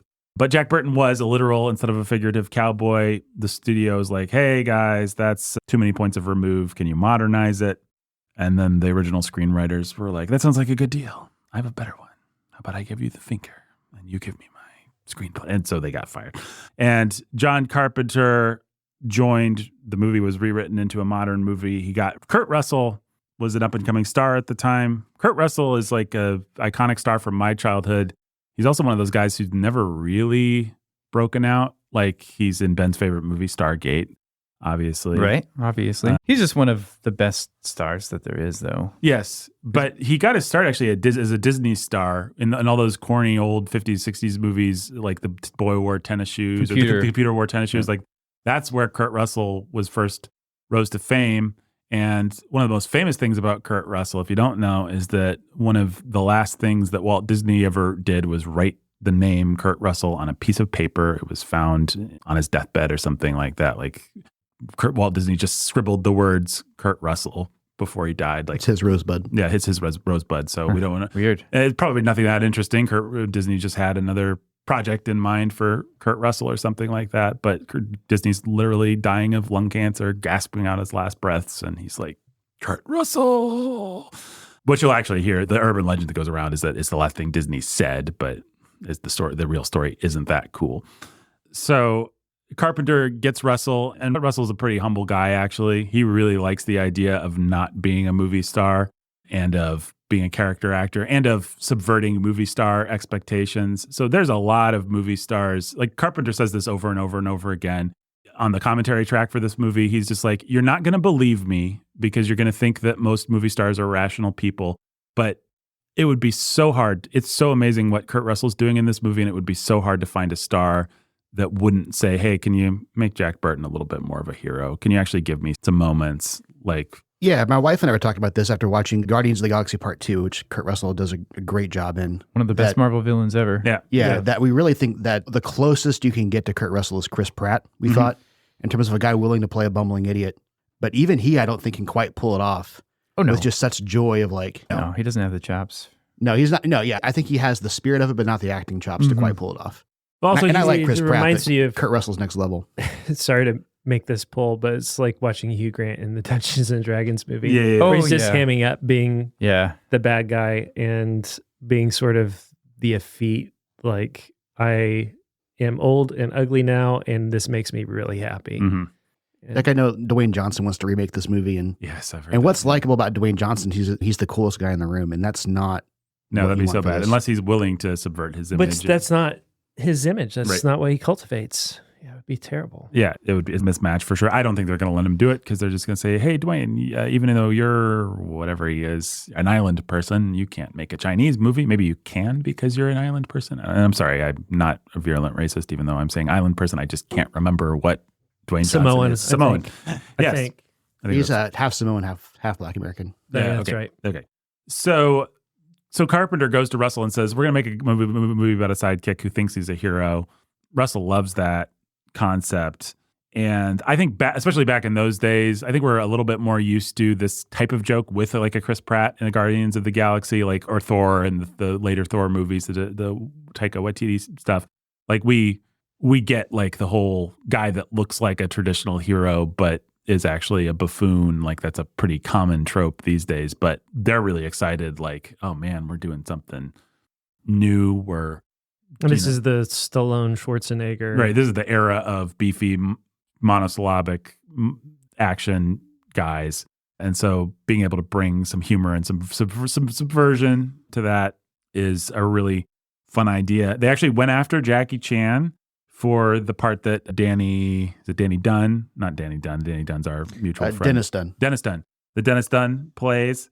Jackie Chan had a series of movies that didn't really work that he had done with Western money, and so he very wisely decided to go back to Hong Kong and make Police Story, which is one of his undisputed masterpieces, instead of making this movie. But it is fun to imagine this movie with Jackie Chan instead of Dennis Dunn. Probably has more legs just because you take Carpenter, Russell, and Jackie Chan's names. And Yeah, exactly. Jackie Chan, I guess, in any case, that didn't happen. So they got Dennis Dunn, who wasn't a martial artist, but was like he was a dancer and stuff. Like he had the chops to do it, but not do it like Jackie Chan. And then we got Kim Cattrall, pre-Sex and the City fame, to play Gracie Law. Don't worry, it's just me, Gracie Law. My favorite line in the movie. Mannequin. She's famous for Mannequin. Mannequin, Guys. yeah, famous for so many things. Didn't you grow up watching Mannequin? I did not grow up watching Mannequin. I grew up Me either. watching Mannequin, so I know her from Mannequin. My wife and I, because we're not big Don't Sex watch in the City Mannequin. yet. we never watched any Sex in the City, but we're Me like, neither. we know that we No. know Kim Cattrall. Where do we know? What did we all grow up watching from her? And we couldn't think of it. I placed it Yeah. watching the movie. I was like, I know this woman. What do I know her from? Mannequin. And maybe Police Academy, but I don't know for sure. But that's my brain wanted to put her Yeah, I in think the Police Academy is in right. one of the Police Academy movies. I think she's probably in the Police Academy. Was she the one that could do all the voices? I didn't know her name. Yeah, she does all the voices. Yeah, she's that one. Oh, she's in Star Trek 6, The Undiscovered Country. Yes, that's Oh, right. that's it. She's the Yeah. Vulcan. No, she's the definitely traitor, not. right? I remember her. Would not know. Yeah, that's- I didn't know her name. I just knew that she was the mannequin. Yes, and I've just confirmed she is the girl in Police Academy. Ha! I think, yeah. There are all these actors and actresses, though, that their reputation outlives what you can say they were in Right. somehow. It's like, we can't say a single thing that they were in per se, but everybody knows that you know, face or that that face. Yeah, exactly. Right. We've got obviously a great cast of Asian and Asian Americans. The guy that plays Storm, I forget what else he's in, but he's a great physical presence. yeah, that guy's So awesome. that guy's awesome. Victor Wong, who plays the grandpa in Three Ninjas. right. Yeah, you see him. This is part of my baggage. You I see think. him pop up in those paternal kind of wizardy roles a Victor lot. Wong is incredible in this movie. Yeah, he's great. I love Aik-Shun or Aik-Shen, whatever. Interestingly to me at least, maybe to no one else, Boss Film Studios did the special effects.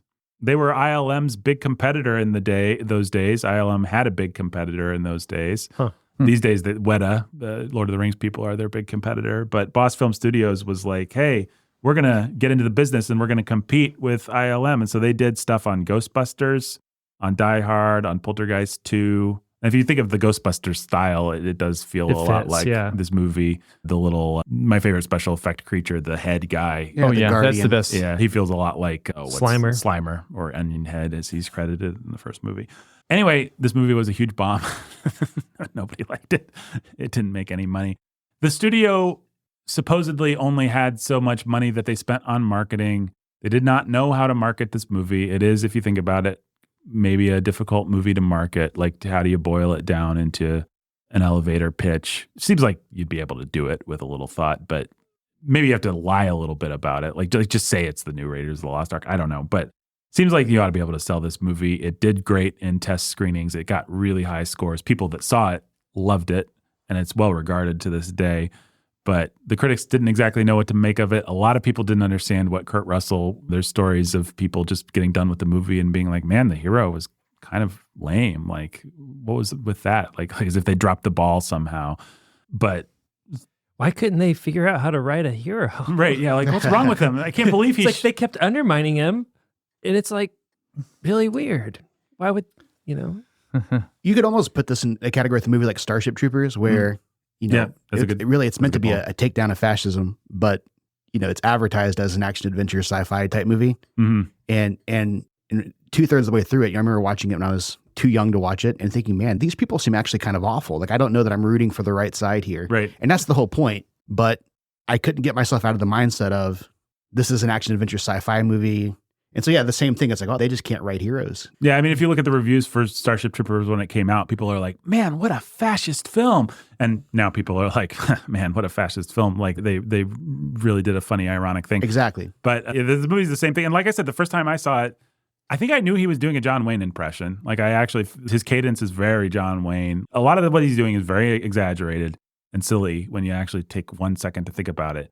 But one thing about Russell is he's a good actor and he does actually look like an action star. Mhm. And Yeah. like the thing about Chris Pratt is he doesn't actually bring real action star gravitas, I would say. Like he feels like a goofy guy dressed up as an action star, and that can be very effective. But Kurt Russell feels like the real deal. I mean, he's ridiculous. His t-shirt's ridiculous. My second favorite character after Jack Burton, his mullet, his 80s mullet is a great character in this movie. There's so much that's so silly about him, but he's still just credible enough that it is actually sort of dryly understated, the joke that this movie's making, as silly as it is. Maybe just because we're used to exaggerated action, Rambo, like heroes that are actually kind of that stupid. But he plays it so straight. And he plays it so straight. While also being really silly. Like he shoots a piece of roof and it falls on his head. Like, but he never winks about it. Right. Yeah. He's not going through the movie telling you, like, hey, I'm above this. I'm above this. I'm playing a dumb character. Well, hurting the whole point of the movie, though, I think, is the movie opens with the scene of Egg Shen talking to this lawyer and about Jack Burton. And the studio made them put that scene in. Yes, exactly. Because they didn't think that the movie made Jack Burton look heroic enough as the lead character. And so the studio makes them put in this thing singing the praises of Jack Burton, which totally just undercuts the point of the whole movie, which is he's not the main character. Yeah. I mean, I like it insofar as it's even sort of ends up being more subversive because Egg Shen is like, let me tell you the story of the great hero Jack Burton. And then he's like just shooting roof tile onto his head. But yes, it is silly that the studio... And as Carpenter said, Carpenter's just like, they expected Raiders of the Lost Ark. They were disappointed they didn't get it, but they paid for this script. Carpenter's just like, he says it again and again in the commentary. He's like, I didn't write this script. This is the script the studio bought. Jack Burton was this way on the page. This is the movie we agreed to make. And then everybody was surprised. That we made the movie that was in the script. I mean, you could see how if you were a studio executive skimming the script, you just think, great, we've got the new Raiders. This is awesome. And maybe you don't actually pick up on the fact that it's even more sarcastic than Raiders, which is also a movie that... But some of that's a creative choice. Like you can see John Carpenter doing Raiders. Like you think of how much the joke is on Indiana Jones.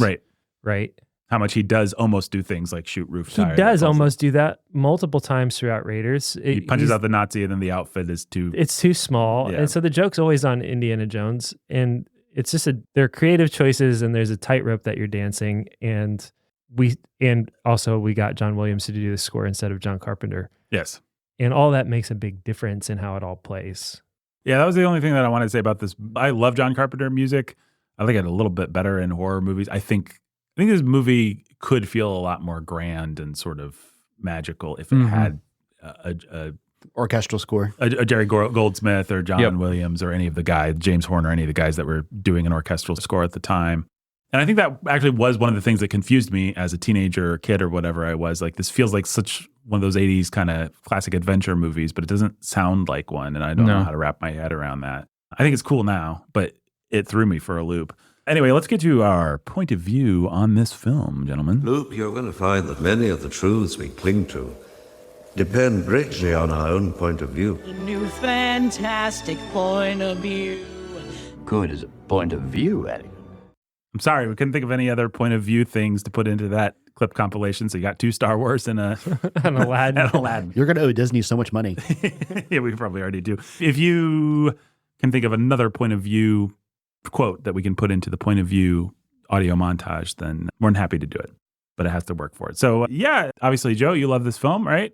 I do love this film. I think it's hysterical. Well, let me say this. I think Jack Burton he's the stand-in for every American, right? He's got an opinion about everything already because culturally that's what we're supposed to do, right? You're supposed to have an opinion about every little thing. His CB radio speeches he gives while he's driving his truck and he's telling everybody his thoughts on everything. That is the quintessential American way to live life, right? Where you sum up, you have an opinion on everything, but it's a sentence long and that's it, you know? And then you start a podcast and broadcast it. Yes, let the irony not go unmentioned. Here's 4 white guys doing a podcast on our thoughts on race in America. Yeah, CB radio. I mean, look, it's the water we all swim in, right? And we don't realize it's water. It's part of being American is we have an opinion on everything. And so I love the subtle things, right? Everything is through his lens. I really do believe that's the point. And so it's not just magic, it's Chinese black magic. It's not just a standoff, it's a Chinese standoff, you know?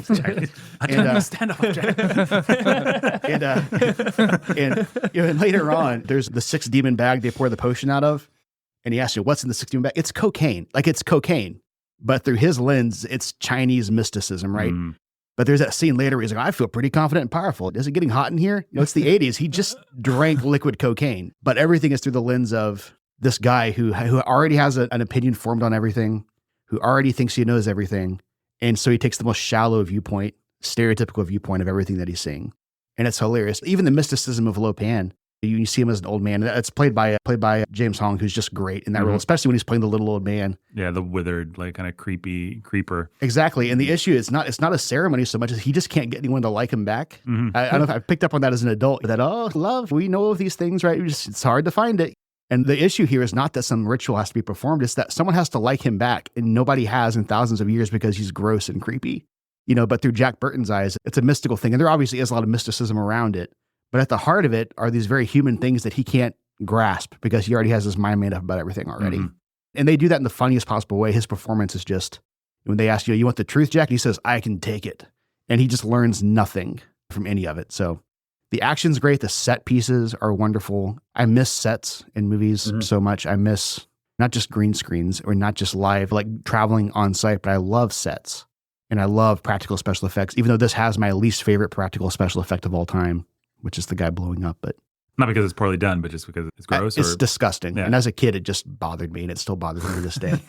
But I'm a fan of that one. I gotta love that one. oh man, it grosses me out. But I think it's hard to find a movie that somehow can have all this messaging that we've talked about and also just be a really fun movie at the same time and really funny. Laugh out loud funny. And the older you get, the funnier it becomes, I think.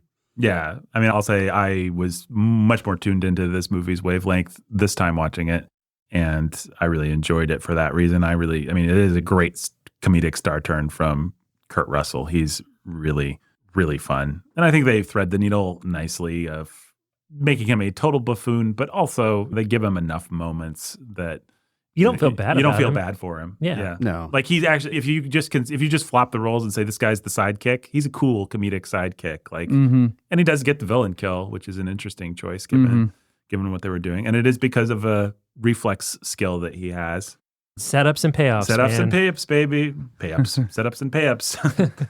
I don't know if I think this is a great movie, but if you're like an 80s Amblin guy and you've exhausted your Indiana Jones and your Goonies and your Gremlins and you want something else to give you a hit of it, I would say. In a really potent sort of like just that magic, just that sense of like, oh, you know how those movies felt like they tapped into your nightmares and your dreams and your id as a kid. And even if it's like Fraggle Rock or which terrified me as a Dark child. Crystal or something like that. Yeah. But you just want that hit in it, maybe one of its purest forms. I had no idea what to expect.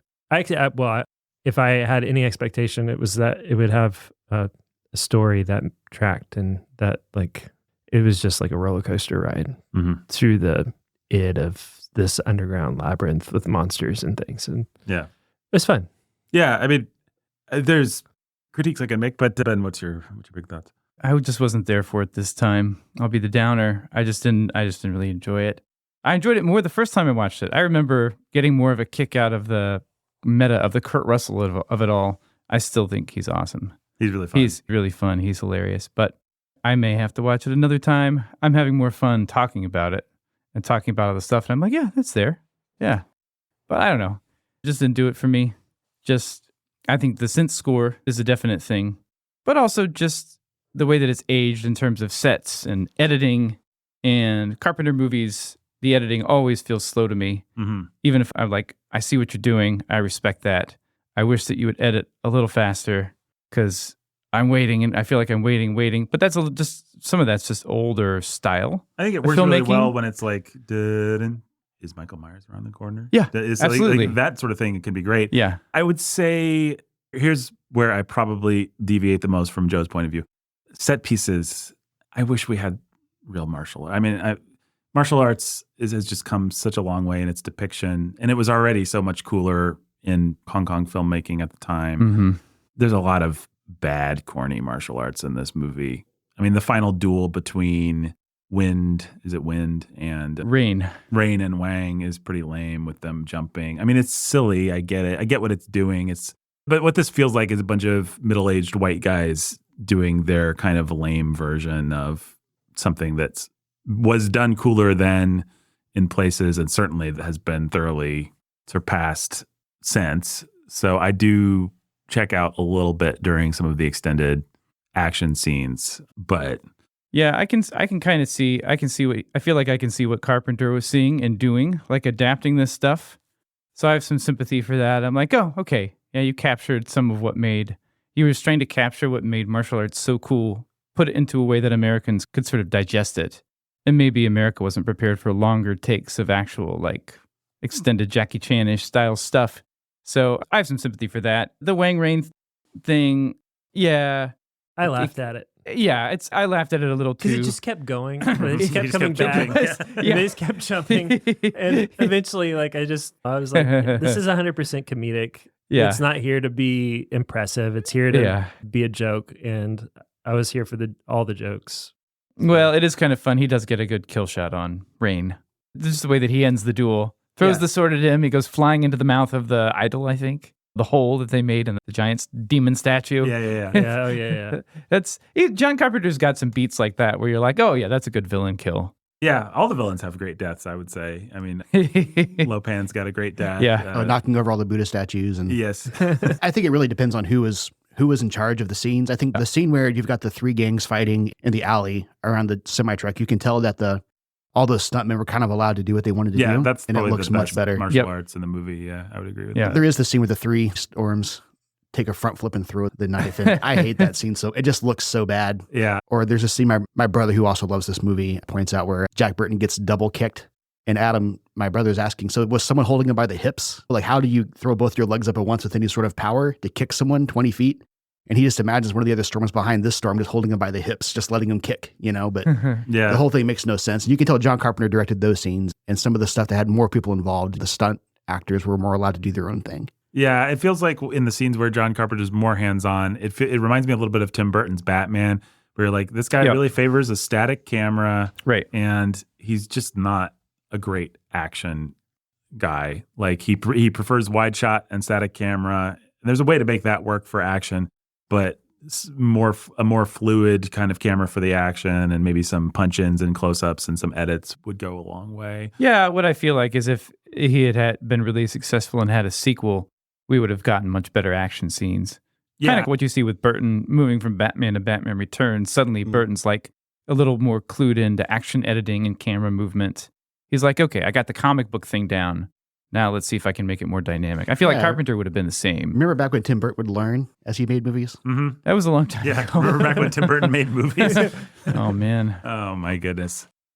Hey, Tim, you want to put your name on another Alice in Wonderland thing? Yeah. Oh, I haven't seen any of We'll those. get Johnny Depp to play in it. Yeah, we'll get Johnny Depp. Oh. Let me rush through a couple of other criticisms, and then we can talk about what makes a movie great. The mythology, I understand it's from Jack Burton's point of view, and and also that it doesn't really matter.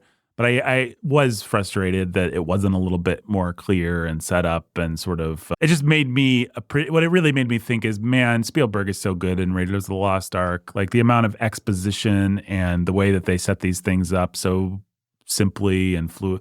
Whereas this movie, you're kind of like, who's Gracie Law again? What is she doing? Why is she here? She's here to let you know that it's time for an exposition dump. Yeah, she's the Legolas of this movie. Yeah, for sure. She's just there for exposition. Yeah.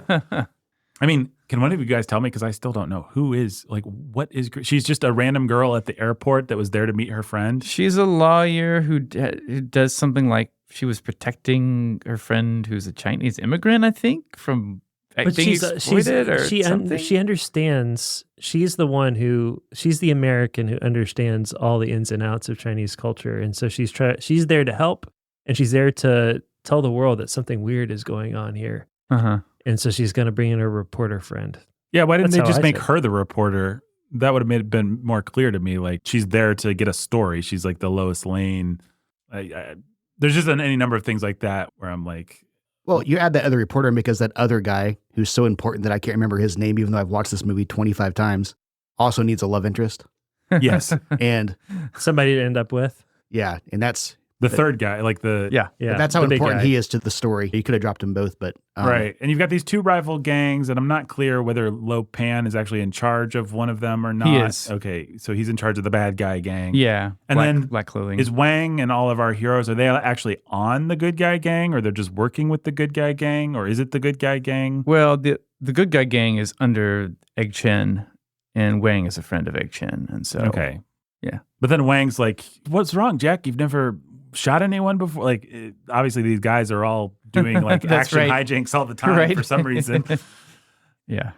So yeah, I mean, another pass on the script to make it a little bit more clear. I understand some of the muddle is some of the charm. So I'm of two minds. It's kind of like they escape from the dungeon and then they go back so that they can go through the dungeon again and Gracie Law can get captured again. It's like, just in terms of the structure, it's a little bit of a mess. But I will say as a counterpoint, though, that I never thought I would say this because I'm part of the generation that probably caused all the streaming where every little question you ever asked is answered. And now we all regret it. That I actually appreciate the fact that if it doesn't matter, they just move on. So, for example, they're telephone repairmen, and they walk in with a literal telephone. Yes. Not wires and cables, not a toolbox. They literally walk in with a telephone. Yes. And That's pretty wonderful. We actually had a moment because we were sort of talking and laughing, and they walk in and they just bluff their way through. And I mean, it's like, why is he holding a telephone? Mm-hmm. And I'm like, I think they passed themselves off as telephone repairmen. And then it became clear, and I was like, oh yeah, that's what's going on. yeah, Okay. What would the all telephone repairman bring in? I mean, if they can't fix it, they got to get you a new one. Yeah. Also, Kurt Russell, he just has nerd glasses all of a sudden. I don't think those come from anywhere, do they? Like, he just had a disguise ready to go. Right. Exactly. And these people who have never seen him before anyways and don't know who he is anyways, he still puts the glasses on. But it's just a good moment. Like, I wish Kurt Russell got a chance to play that character through a movie. That's an awesome character. I think all that's in the same spirit of what you're saying, though, where you're saying some of it's muddled and hard to understand. But I think John Carpenter's just moving as fast as he can. I'd agree through with that. stuff. And I think what I always say on this podcast is I'm absolutely fine with those questions not being answered. I just want the filmmaker to somehow cue me into the fact that I'm not supposed to care. that's fair. Like, tell me it doesn't matter. I think this movie makes you feel like we're going to spend enough time on it that you're supposed to invest a little bit, but also it's not really clear enough to invest. I mean, by the end, you get it. Lopan is a ancient dude who's kind of a horny old man that wants to have flesh again. And that's all you really need to know. And he's got cool supernatural minions working for him. Yeah, but you never understand who the three storms are related to him, what the gang is related to him. You never understand any of it, how it relates to him. Right. Yeah. I was kind of backfilling, like, well, he clearly helped them get their supernatural martial arts powers, and now they're riding his coattails to world domination or something. So I backfilled that myself. I was like, oh, I think I know what this is. But it doesn't explain it. Right. Yeah. I mean, again, it's fine. It does make me appreciate the elegance with which a Spielberg or a George Lucas in Star Wars lays in the exposition in such a way that you're never lost, and you know exactly what you're supposed to know, and you know exactly, like, well, that garbage monster doesn't, like... Yeah, and you can say, I can imagine John Carpenter saying, well, this is all from Jack Burton's perspective, and he has no idea, therefore you have no idea, but feels like a cheat. Mm-hmm. Yeah, I think... But, all right, well, let's just talk through this bad boy real quick. I think I've got a talk through button. Oh, yes, let's go through the plot. What do we do? Why don't we just wait here for a little while? See what happens. Well, guess what? Now this is happening. Will you allow me to explain? Ah, yes, a perfectly clear audio drop that There definitely is. everyone understands. So Jack Burton wins a bet with his friend, Wang Chi. Kurt Russell is an obnoxious truck driver. He's got a giant mullet. Stop me if there's anything you guys want to talk about. They go to the airport for some reason. to pick up Wang's fiance, Miao Lin. But unfortunately, the Lords of Death, this movie sounds awesome, just describing it, try to kidnap another girl. They're actually not even there for Miao Lin, right? That's what it seems like. They're there for Gracie's friend, I think, if I'm understanding correctly. That's what I gathered this time, yeah. And I'm still confused by who Gracie Law is and why she's there.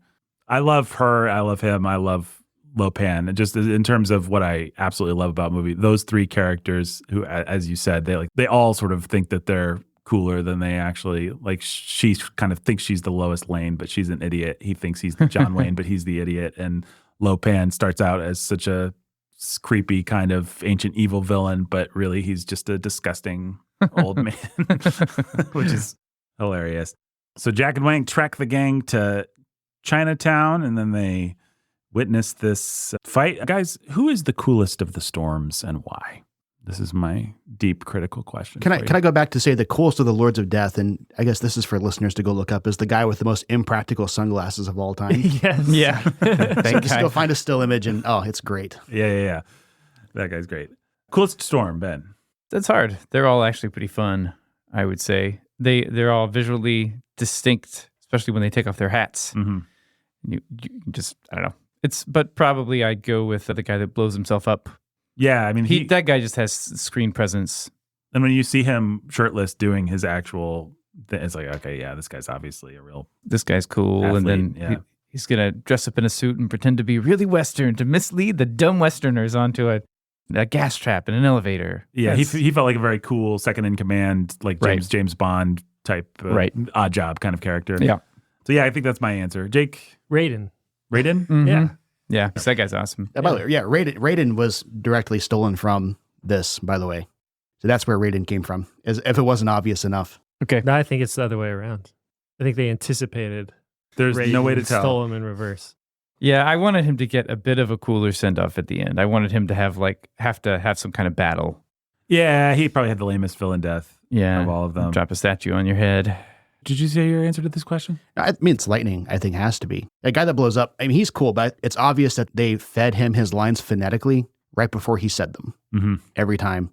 He had just phonetic, you know what I'm saying? It's the poor guy obviously does not know a lick of English, and they left him out to dry. But he's cool. And I love the little kata form he's doing as part of, to entertain Lo Pan, I think. I don't even know if it's part of the ceremony. He's just entertaining him. But Lightning to me was cool because it's lightning. And he's obviously... And what an 80s hit of 80s and stuff. Like so many of those movies, The Emperor stuff has that lightning effect that we love from the era. So yeah, the cartoon lightning that I think they did a great job this time not looking like a cartoon. I thought it was wonderful. Yeah, it's cool. And I like how he rides the lightning almost like it's a fire pole or something. That's a cool idea. Yeah. All right, so Jack's going to accidentally run over David Lo Pan, the leader of the Three Storms, but he's a creepy magical guy. And he's genuinely kind of spooky when he shows up in that form, which I like. I wish this movie, it wouldn't be the movie it is if it was this way, but I actually could use a little bit more of that mystic Chinese horror kind of stuff. Like Lo Pan actually can be a pretty creepy villain when he's a floating guy who kind of has a glowing thing inside of him. And I could have used maybe 5% more of that. But our heroes escape. The truck is stolen. And then they meet with all our favorite characters, Gracie, Margot, Eddie, and Egg Shen, to plan a rescue mission. This is where Nathan gets a little bogged down trying to figure out the plot, but maybe Nathan's just an idiot. Mao Yin is held in a brothel. They need to break in. Kurt Russell puts on his nerd glasses. And then the storms... Not the most kid-friendly. No, not the most kid-friendly. Not the most kid-friendly. And then the storms kidnap Mao Lin and take her to Lo Pan. Jack and Wang have to infiltrate Lo Pan's business disguised as telephone repairman, but they are captured.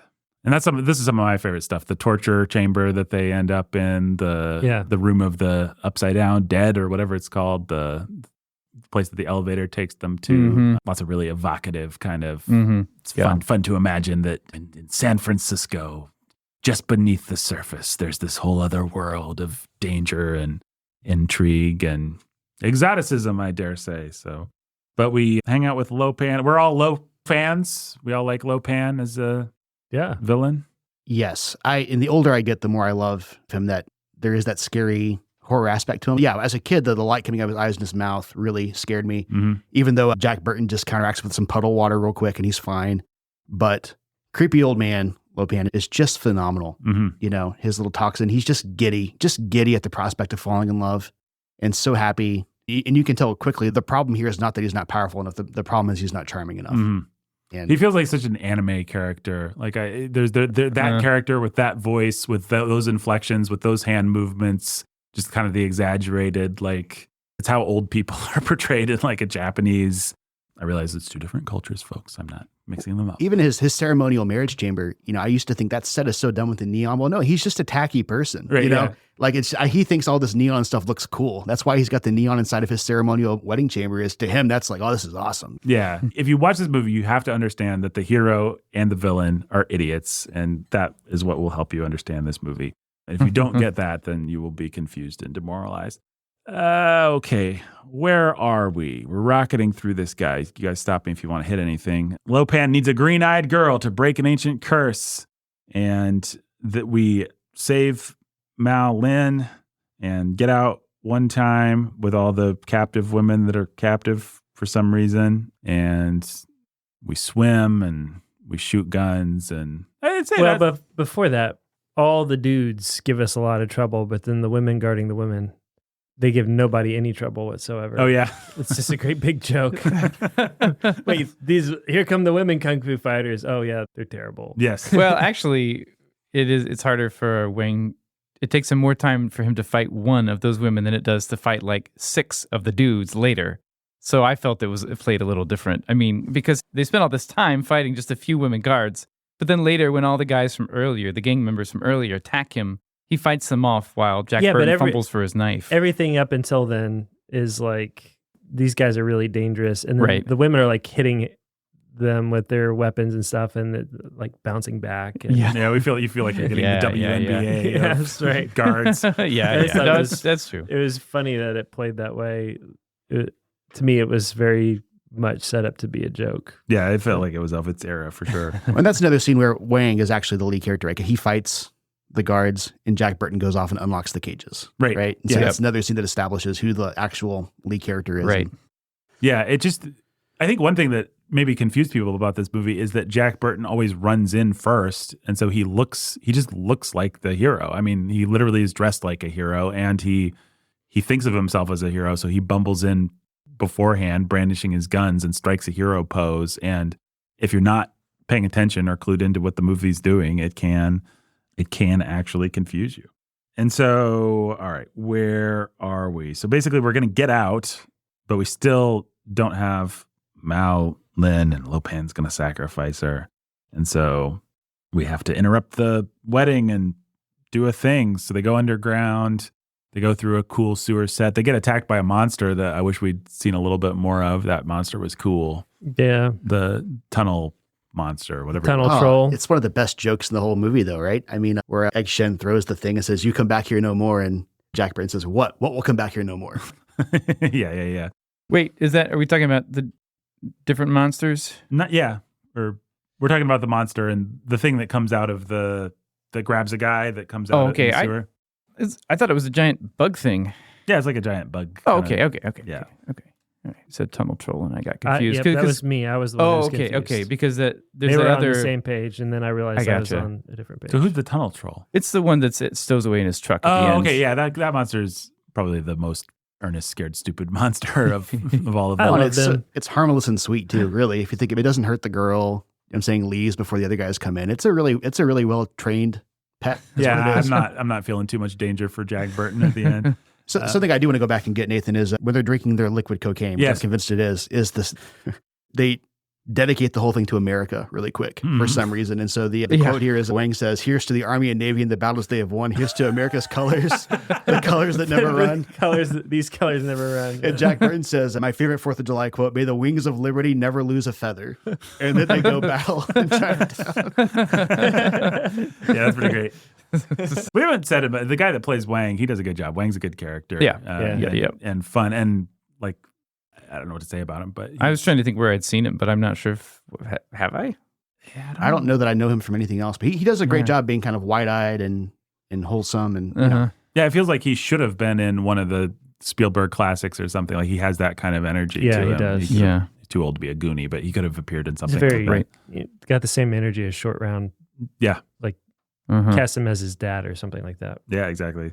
So I guess we're already to the final battle, which I was making fun of some of the choreography and stuff, but it's cool. I mean, it's a great set. The skull, the kind of He-Man look of it all, the neon, the floating, the escalator. Like first I thought Lo Pan was doing a cool mystical floating kind of thing, but it's just an escalator that comes out of the skull.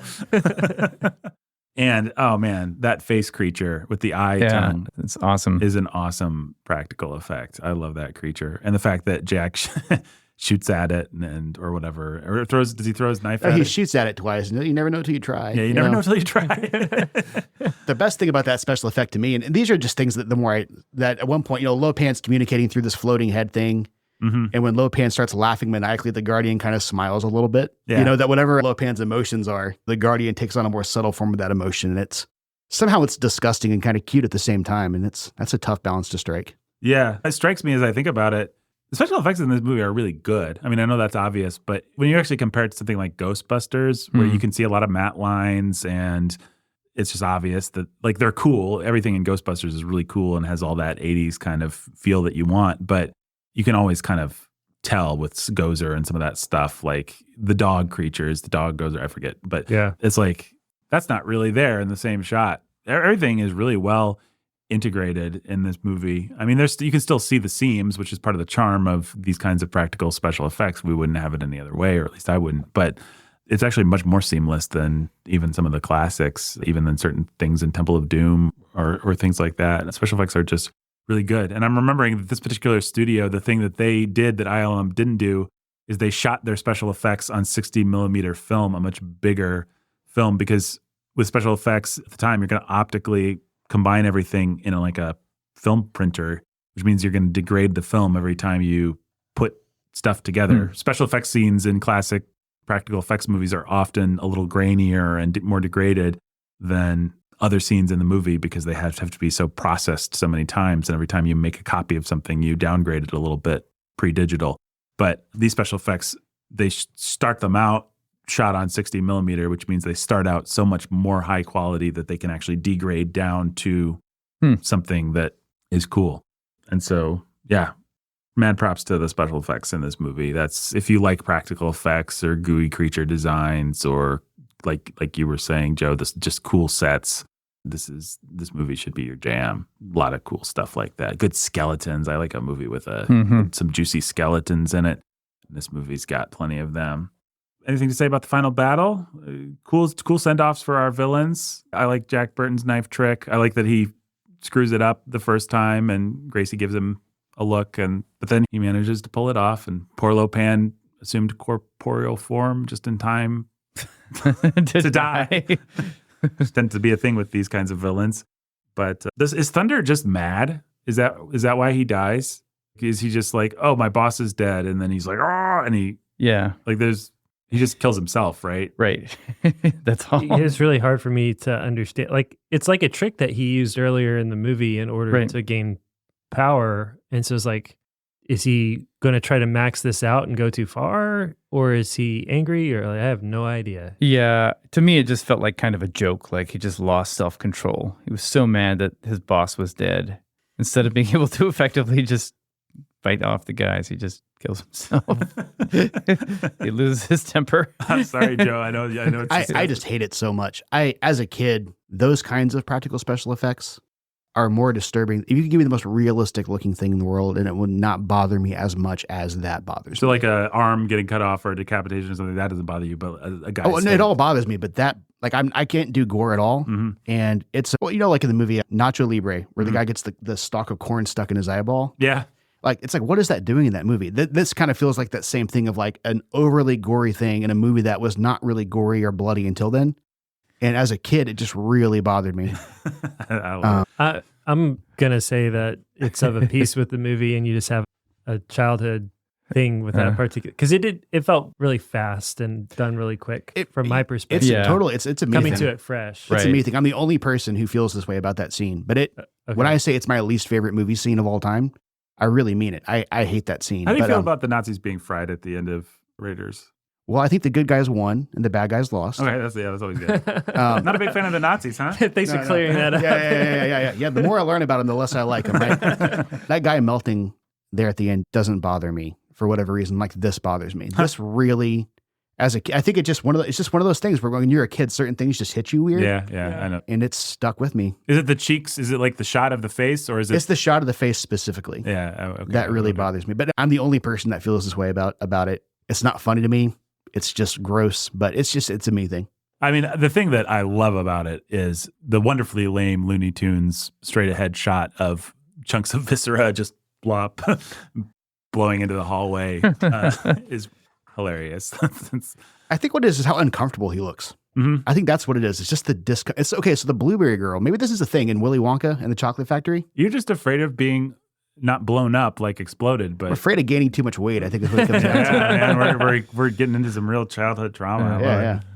Did you ever see Monty Python, not the Life of Brian, the last one, The Meaning of Life? I didn't know. There's a scene where they do the same thing. A guy gets fed a lot of food and he gets fatter and fatter and then he explodes, and it's a very similar special effect. It also reminds me of the end of Total Recall, if anyone's familiar with that. I hate that scene too. It's kind of where they're on Mars and their faces are puffing up. And, it's pretty disturbing. It's pretty gruesome. Yeah, it just looks so painful. Yeah. Good stuff. Well, may no one doing this podcast ever blow up into a giant person and get then anger explode. Management before you do that. Yes. Okay, so yeah, the group was cornered by Lightning, and then Lightning has kind of a lame death for all his build-up, but everybody else has a good death, and we go back. We celebrate at Wang's restaurant. Jack thinks he's in the Searchers or something like that, so he's not going to be with Gracie. He's going to he's got to walk up into the sunset. Walk up into the sunset for some reason. Nobody cares. That's a good pull. He thinks he's in the Searchers. Yeah, I like that. I mean, he really. He just believes he's been John Wayne this whole time. It's like, well, I saved the day. Now I walk into the sunset. Obviously, I can't have the girl, but she'll pine for me. It's like, Gracie's not going to spend too much time pining for you, dude. It's a great dialogue though, right? Aren't you going to kiss the girl? Nope. Yeah, they're great together. We haven't said that. We'll see. Yeah. Is that his line? He just says nope. Yeah, no, but she says something. Oh, he'll come back. He says, "We'll see." Yeah, they we'll leave see. it open for the yeah. sequel. You never know right? something like that. Yeah, Yeah, You never can tell. I think that's what it. yeah, I something like think that. that's it. Yeah, they do a nice Tracy Hepburn kind of. They're fun together, and the dialogue in this movie is good. So yeah. Anything else you guys want to hit from the plot or individual moments, things that you love, Joe, from your childhood? Or I love the spinning fork, really cheesy when the guy has the weapons on the palms of his hands and they do a windmill thing. I'm sure there are other cool moments I could think of, but yeah, it's a fun movie. I love that he gets his truck back. That's actually where all this ends. Yes. Is he gets his truck back in the end. And that is his love, right? Mm-hmm. So Wang had his girlfriend kidnapped and so did Jack Burton, which was his truck. His truck, yeah. It's like the cowboy getting his horse back. I'm sure that's what was in the Yeah. And draft. so it really doesn't end with him getting the girls back. It really ends with him finding his truck. And to me, that's good enough for him, right? Yep. Yeah, Brandy, you're such a fine girl. Yep. Oh, another Kurt Russell play. Yeah. Life is love is the sea. It's the road. That's right. It's the road, yeah. I mean, it is fun to, okay, Jack Burton's now a truck driver again. He's going to go deliver some, what does he deliver? I don't know. It's the Pork Chop Express. It's the Pork Chop Express, yeah. So he's just a food service delivery man. Food service delivery. Yeah. It's one of those movies that I do like it a lot. I think it's a good movie. I'd recommend it to our listeners. If it sounds like the kind of thing you'd enjoy, you'd probably enjoy it. I am sort of with Ben though, in that it's kind of more fun to talk about than it is to actually watch. Like it's a pretty good watch, but it's a really fun movie to think about. Oh, that's so funny what they were doing, and Kurt Russell is so funny. It's definitely one of those things that I think we said at the top, or maybe I did, or whatever. Context really matters. So if you grew up loving it, it's going to be a thing. I can definitely have some understand real why this is a nostalgia touchstone for this exact, very specific drug. Mm-hmm. You can come to it fresh as an adult, maybe. And if you don't have either of those two things, you may just be like, what in the world am I doing watching this piece of 80s trash? I don't get it, and I don't care. Like, I can see a lot of people coming away from this discussion thinking, oh, this was a fun discussion. I'm going to go watch this movie, and being like, what in the world? I really resent that. But you might still give it a shot, because if you're on its wavelength, it might really your hit. favorite It might be movies, really yeah. fun. So, but it's just going to be like, context matters Yeah. a lot.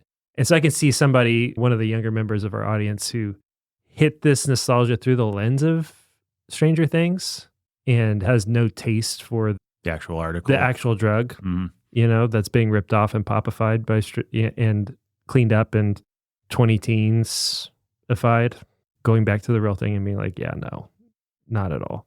I like Coldplay, but I don't like the Beatles. Right, No. which is bad, but Stupid, but sorry. but true. But those people exist. Yeah. What are you gonna say, Joe? I think that's just how this almost always works. Is people do want the updated version of it that's tuned to their sensibilities, and you can't blame people. We are programmed to watch things in a certain way, and you go back and things feel super slow. I mean, I remember going back and watching the original Star Wars, which is a perfect movie, but feels really weird and slow for the first 20, 30 minutes. It's just kind of bizarre with the robots just walking through the desert. And you're like, what am I watching? I don't remember this at all. And it's good enough to where like my 8-year-old son can watch it, and he liked it. That's because it's just really good. But it is hard to go against the sensibilities you've been programmed to have and go back and experience something like that, the real thing, you know? Mm-hmm. I mean, there's a reason why they update these things. Yeah. I think that's true. Well, and one of the problems, you bring up Star Wars, one of the problems with Star Wars is Star Wars, in order to capture the feeling you had as a kid watching it, has to reinvent itself. And if they don't understand that, if the directors and the producers don't understand that, you end up with something really stupid and lame.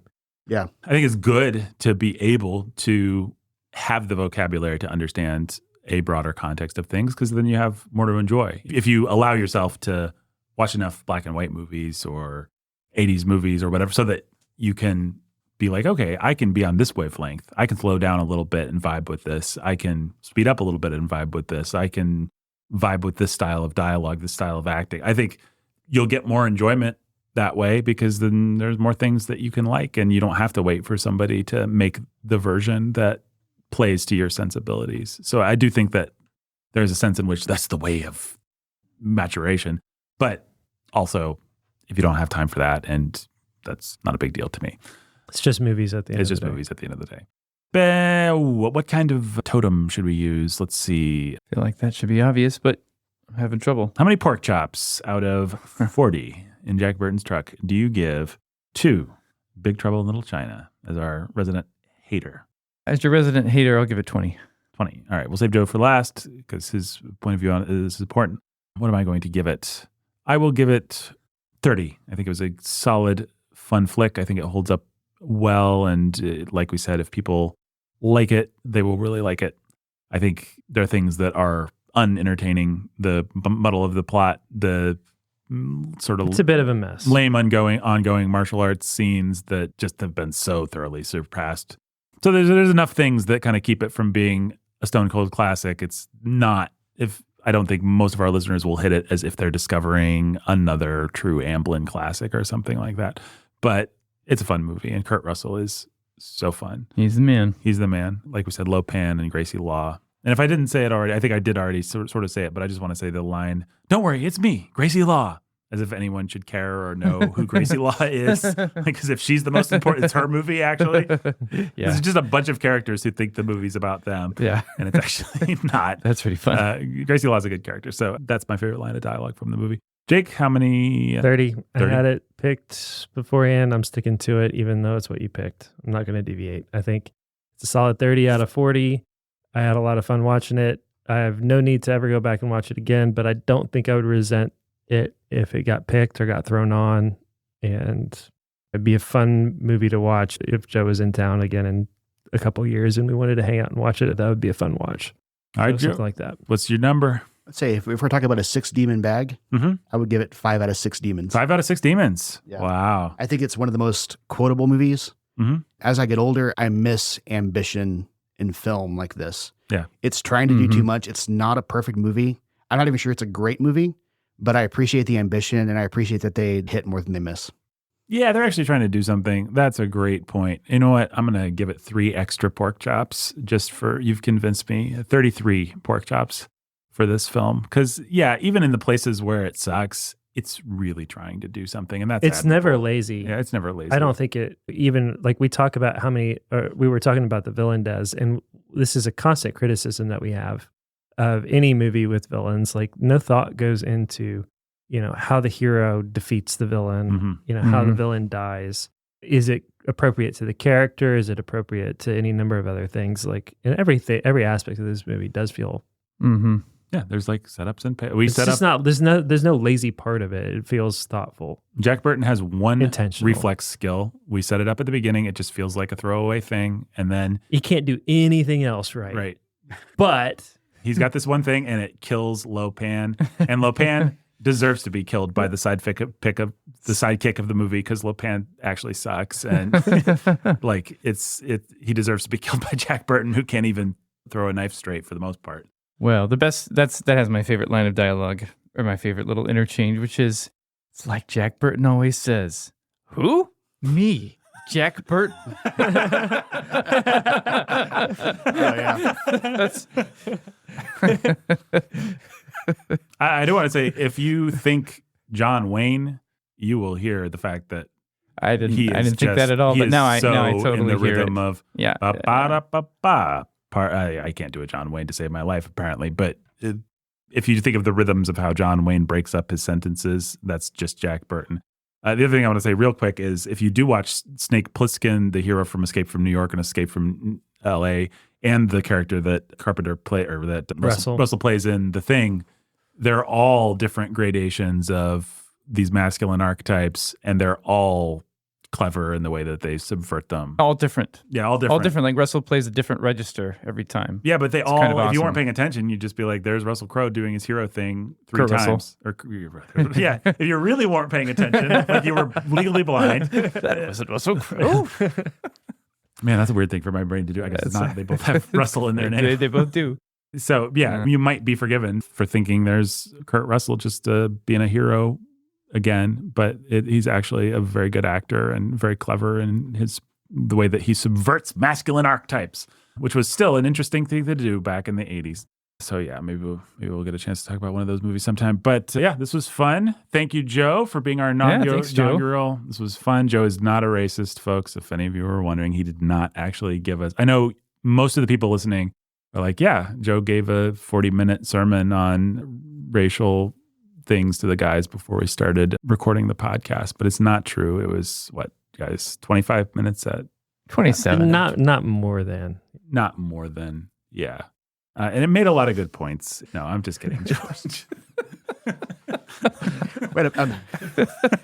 I appreciate you making me feel so welcome and making sure that my one shot to have a reputation built with your audience, you solidified it, you know? Yeah, no, you have a reputation for sure. No, Joe's a great guy. He's a good sport. We're glad to have him on. Maybe you can come back sometime and talk about another... Here, Joe, if you were going to do another movie with us, and I'm not making any promises, what would that movie be? Easy. Indiana Jones and the Last Crusade. That'd be fun. That'd be fun to talk about. I've wondered whether we don't want to redo those movies sometime. But now we have to talk about Indiana Jones and the Dial of Destiny next week. So, oh boy. Yeah, they couldn't think of a worse title, and so they went with that one. Yeah, I think that's true. It's gonna be great. Jake, we have to talk sometime about our experience watching the fourth one together in the theater. Did we see it together? We saw it together in the theater. Oh wow! And Jake has no recollection of anything we've ever done together, but but Joe has perfect recollection of everything we've ever done. And we were both livid walking out of the theater. Livid. Like just angry at the movie? Yeah, it was because The Last Crusade is my favorite movie probably ever. It's a great movie. And 4 was, I mean, there's movies I dislike, but I'm never angry unless my hopes are up. You can't hate something unless you loved it first. And I hate the fourth Indiana Jones movie. I will say this. On Disney Plus, if you watch it right now, they have color corrected it. They have regraded the color timing so that it is color timed like an old Indiana Jones movie. They've taken out the kind of standard modern, we make everything look yellow and blah color timing. And I'm not going to say it makes it a great movie. If you hated it the first time, you'll still hate it. But man, it does actually make it feel a lot more like an Indiana Jones movie. Yeah. You're like, this looks kind of like an Indiana Jones movie. And that's interesting. All they got to do now is rewrite it. Yeah, all we need now is a new script, new characters, a new adventure, a new thing for him to go after. Yeah, sounds like we should actually do a podcast where we talk about Indiana Jones and the Kingdom of the Crystal Skull. But then we have to do a podcast where we talk about Indiana Jones and the Kingdom of the Crystal Skull. What we're going to do is a podcast where we talk about Indiana Jones and the Dial of Destiny, wherein we talk about Crystal Skull and everything else. Yeah. Well, what we're not going to do is be like, man, Crystal Skull sure seems great. And we're not going to do that crappy revisionism thing where they're like... No, the prequels are genuinely have their points. Yeah, and they also have their problems, which we've never denied. Real problems, but yeah. But Crystal Skull is... Yeah, it's got maybe a set piece and a half that are fun and... Something like that. It's bad. It is bad. It's mean. The most revisionist I would get is I'd say Nuke the Fridge is actually maybe a good scene. I like that one. I always did. I always liked the first 10 minutes or whatever that movie. I was less mad when you accused me of racism. Then when I said Nuke the Fridge was a good scene? Yeah. It's a good setup. It's silly the way he gets out of it, but when he's in the creepy 1950s all town... of that is fine until he jumps into the fridge and gets blown across the desert. I thought that was cool too, but I don't know. The raft scene is stupid too. So... Oh my gosh, yes. You mean from Temple or from... From Temple. Because they actually do a Kingdom of Crystal Skull raft scene that sucks even worse. Yes, it is even worse. I can't even remember it. They just go over like 10 waterfalls. In a car. That's why I don't remember it, because it was boring. It's after that stupid CGI scene that should be awesome, the jungle scene. chase? Yeah, the jungle chase, That scene is terrible where too. Shia LaBeouf is swinging like a monkey through the trees. With other monkeys, with an army of monkeys that he leads to take down the Russians.